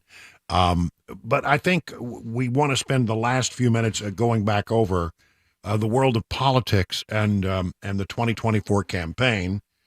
Let's just go ahead and do this. Time for our 2024 update, because there's a lot of stuff to cover here today. In case you have not heard, this afternoon, Christie got out. And, that's you go, well, who cares? Well, I tell you, it does make a difference with how things might turn out in New Hampshire. He was only pulling like 3% of the vote in Iowa. He really wasn't making any kind of mark. People, weren't buying what he was selling. And so he wasn't doing well there.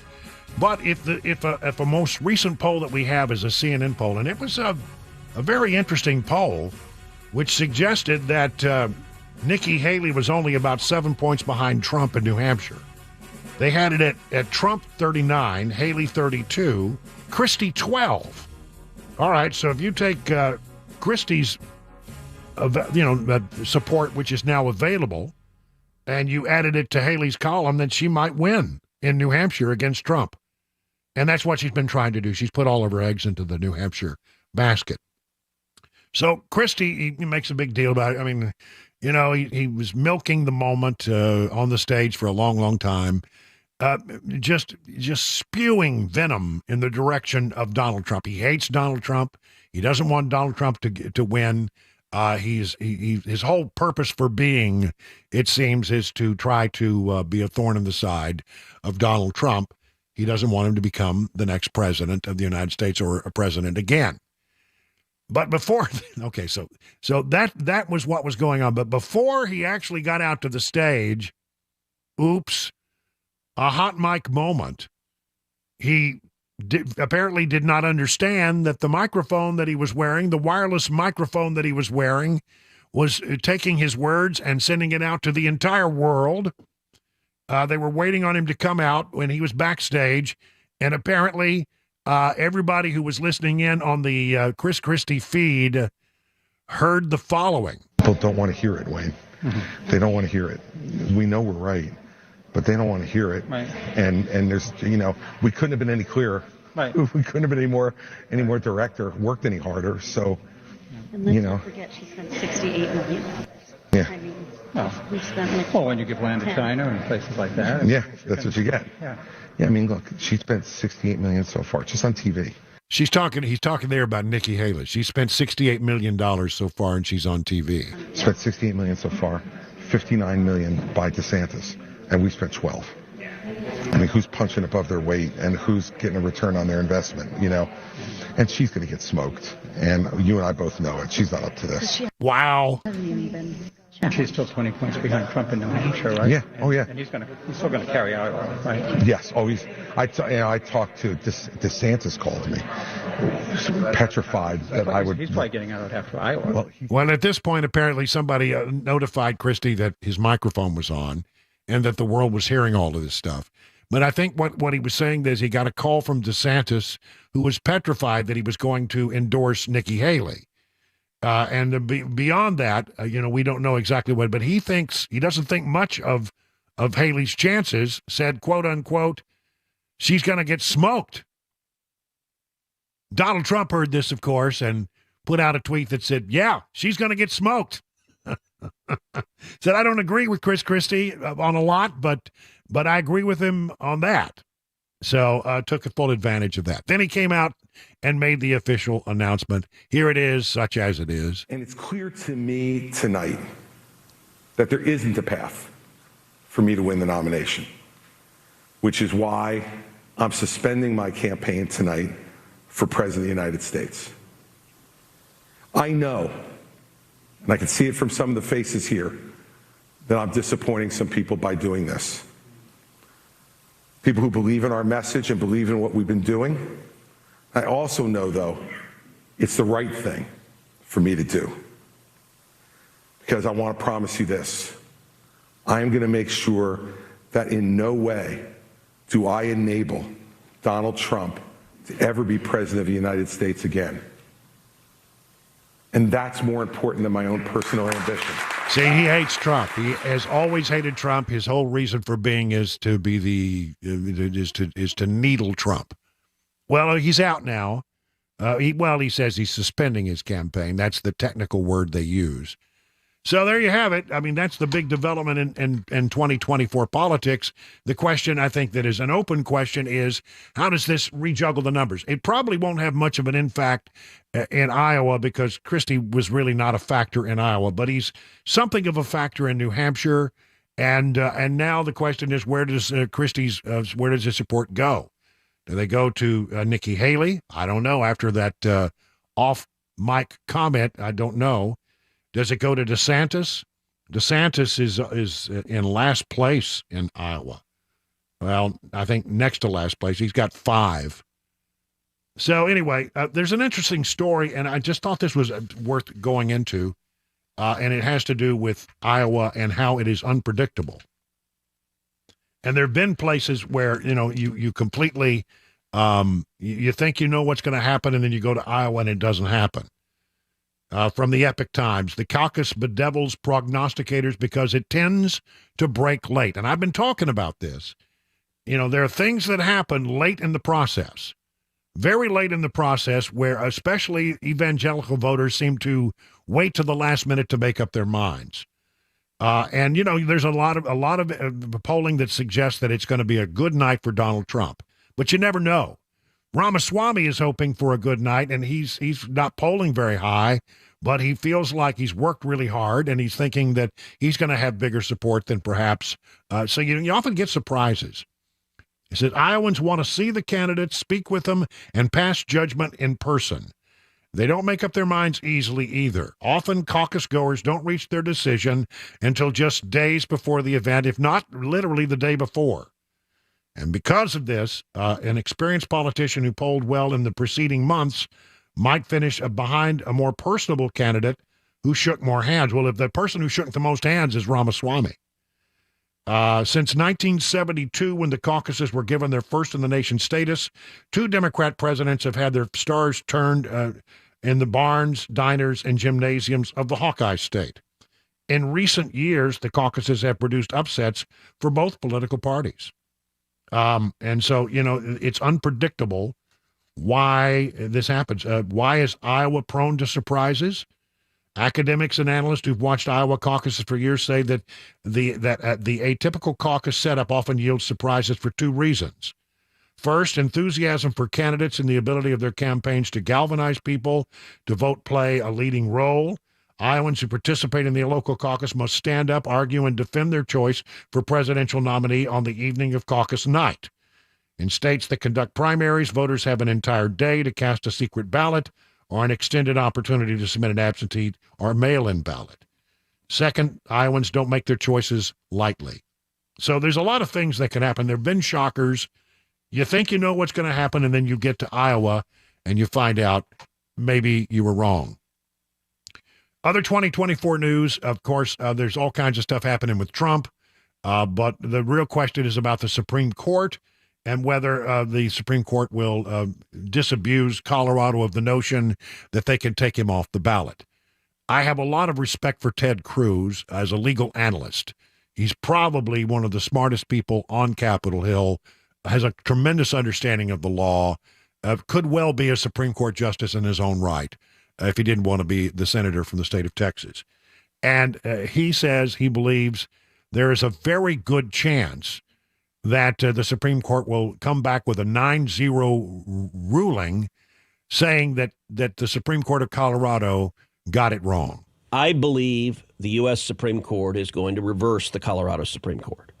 And I think there is a very good chance that the U.S. Supreme Court will do so unanimously. Really? I think if I were to put the odds of a unanimous decision, I'd say the odds of a unanimous decision are 60 to 70%. I think, number one, the Chief Justice, John Roberts, is going to be deeply invested in wanting this to be unanimous, in not having the Supreme Court appear partisan.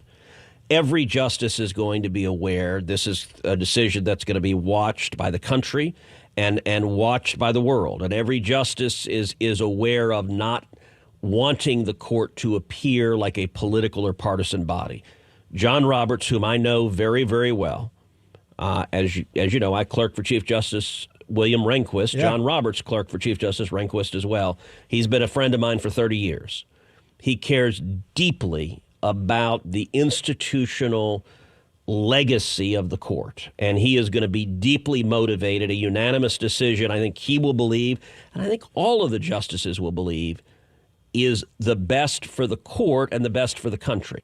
If the U.S. Supreme Court affirmed the Colorado Supreme Court decision, Donald Trump would be struck from the ballot. And if that determination was made, it's not binding on the other states, but the other states, within very short order, Trump would be removed from the ballot in all 50 states. True. The only ground on which the U.S. Supreme Court could affirm the Colorado Supreme Court is to conclude that Trump is barred from running for office because of the 14th Amendment, Section 3 of the Constitution. If the Supreme Court concludes that, every state will remove him from the ballot, and you will have courts order every state to do that. So that would be a nationwide decision. Now, it would also be a decision that would be so profoundly anti-democratic, and I think it would rip this country apart, and the court doesn't want to do that. That's Ted Cruz talking about that 14th Amendment argument and his belief that indeed the high court probably will come back unanimous, and I believe he's right. I believe that is the weakest action that I've seen, and the 14th Amendment I don't think was ever intended to be used in this way. And then from the Washington Examiner, somebody who they've written a nice essay here, and it's, again, I agree, and I want to just sort of read this because I think they're right. A lot of people thinking that Joe Biden might not be the nominee, and I'm among those who believe that. There are other people. Donald Trump believes he won't be the nominee. And a lot of people are wondering, what were Bill Clinton and Gavin Newsom doing out in Mexico? They were down in Mexico having a vacation, and sure was interesting. I wondered what they were talking about. How about that? But I agree with this. No, Michelle Obama is not going to replace Joe Biden as a presidential candidate. And I'll just read from the Examiner. Conspiracy theories are often simultaneously funny and frustrating. This is especially true regarding conspiracy theories in politics. And they go on to say in great detail, the latest conspiracy is that Michelle Obama will be the choice, and they don't believe that's going to happen. 50 minutes now, past the hour of 6 o'clock.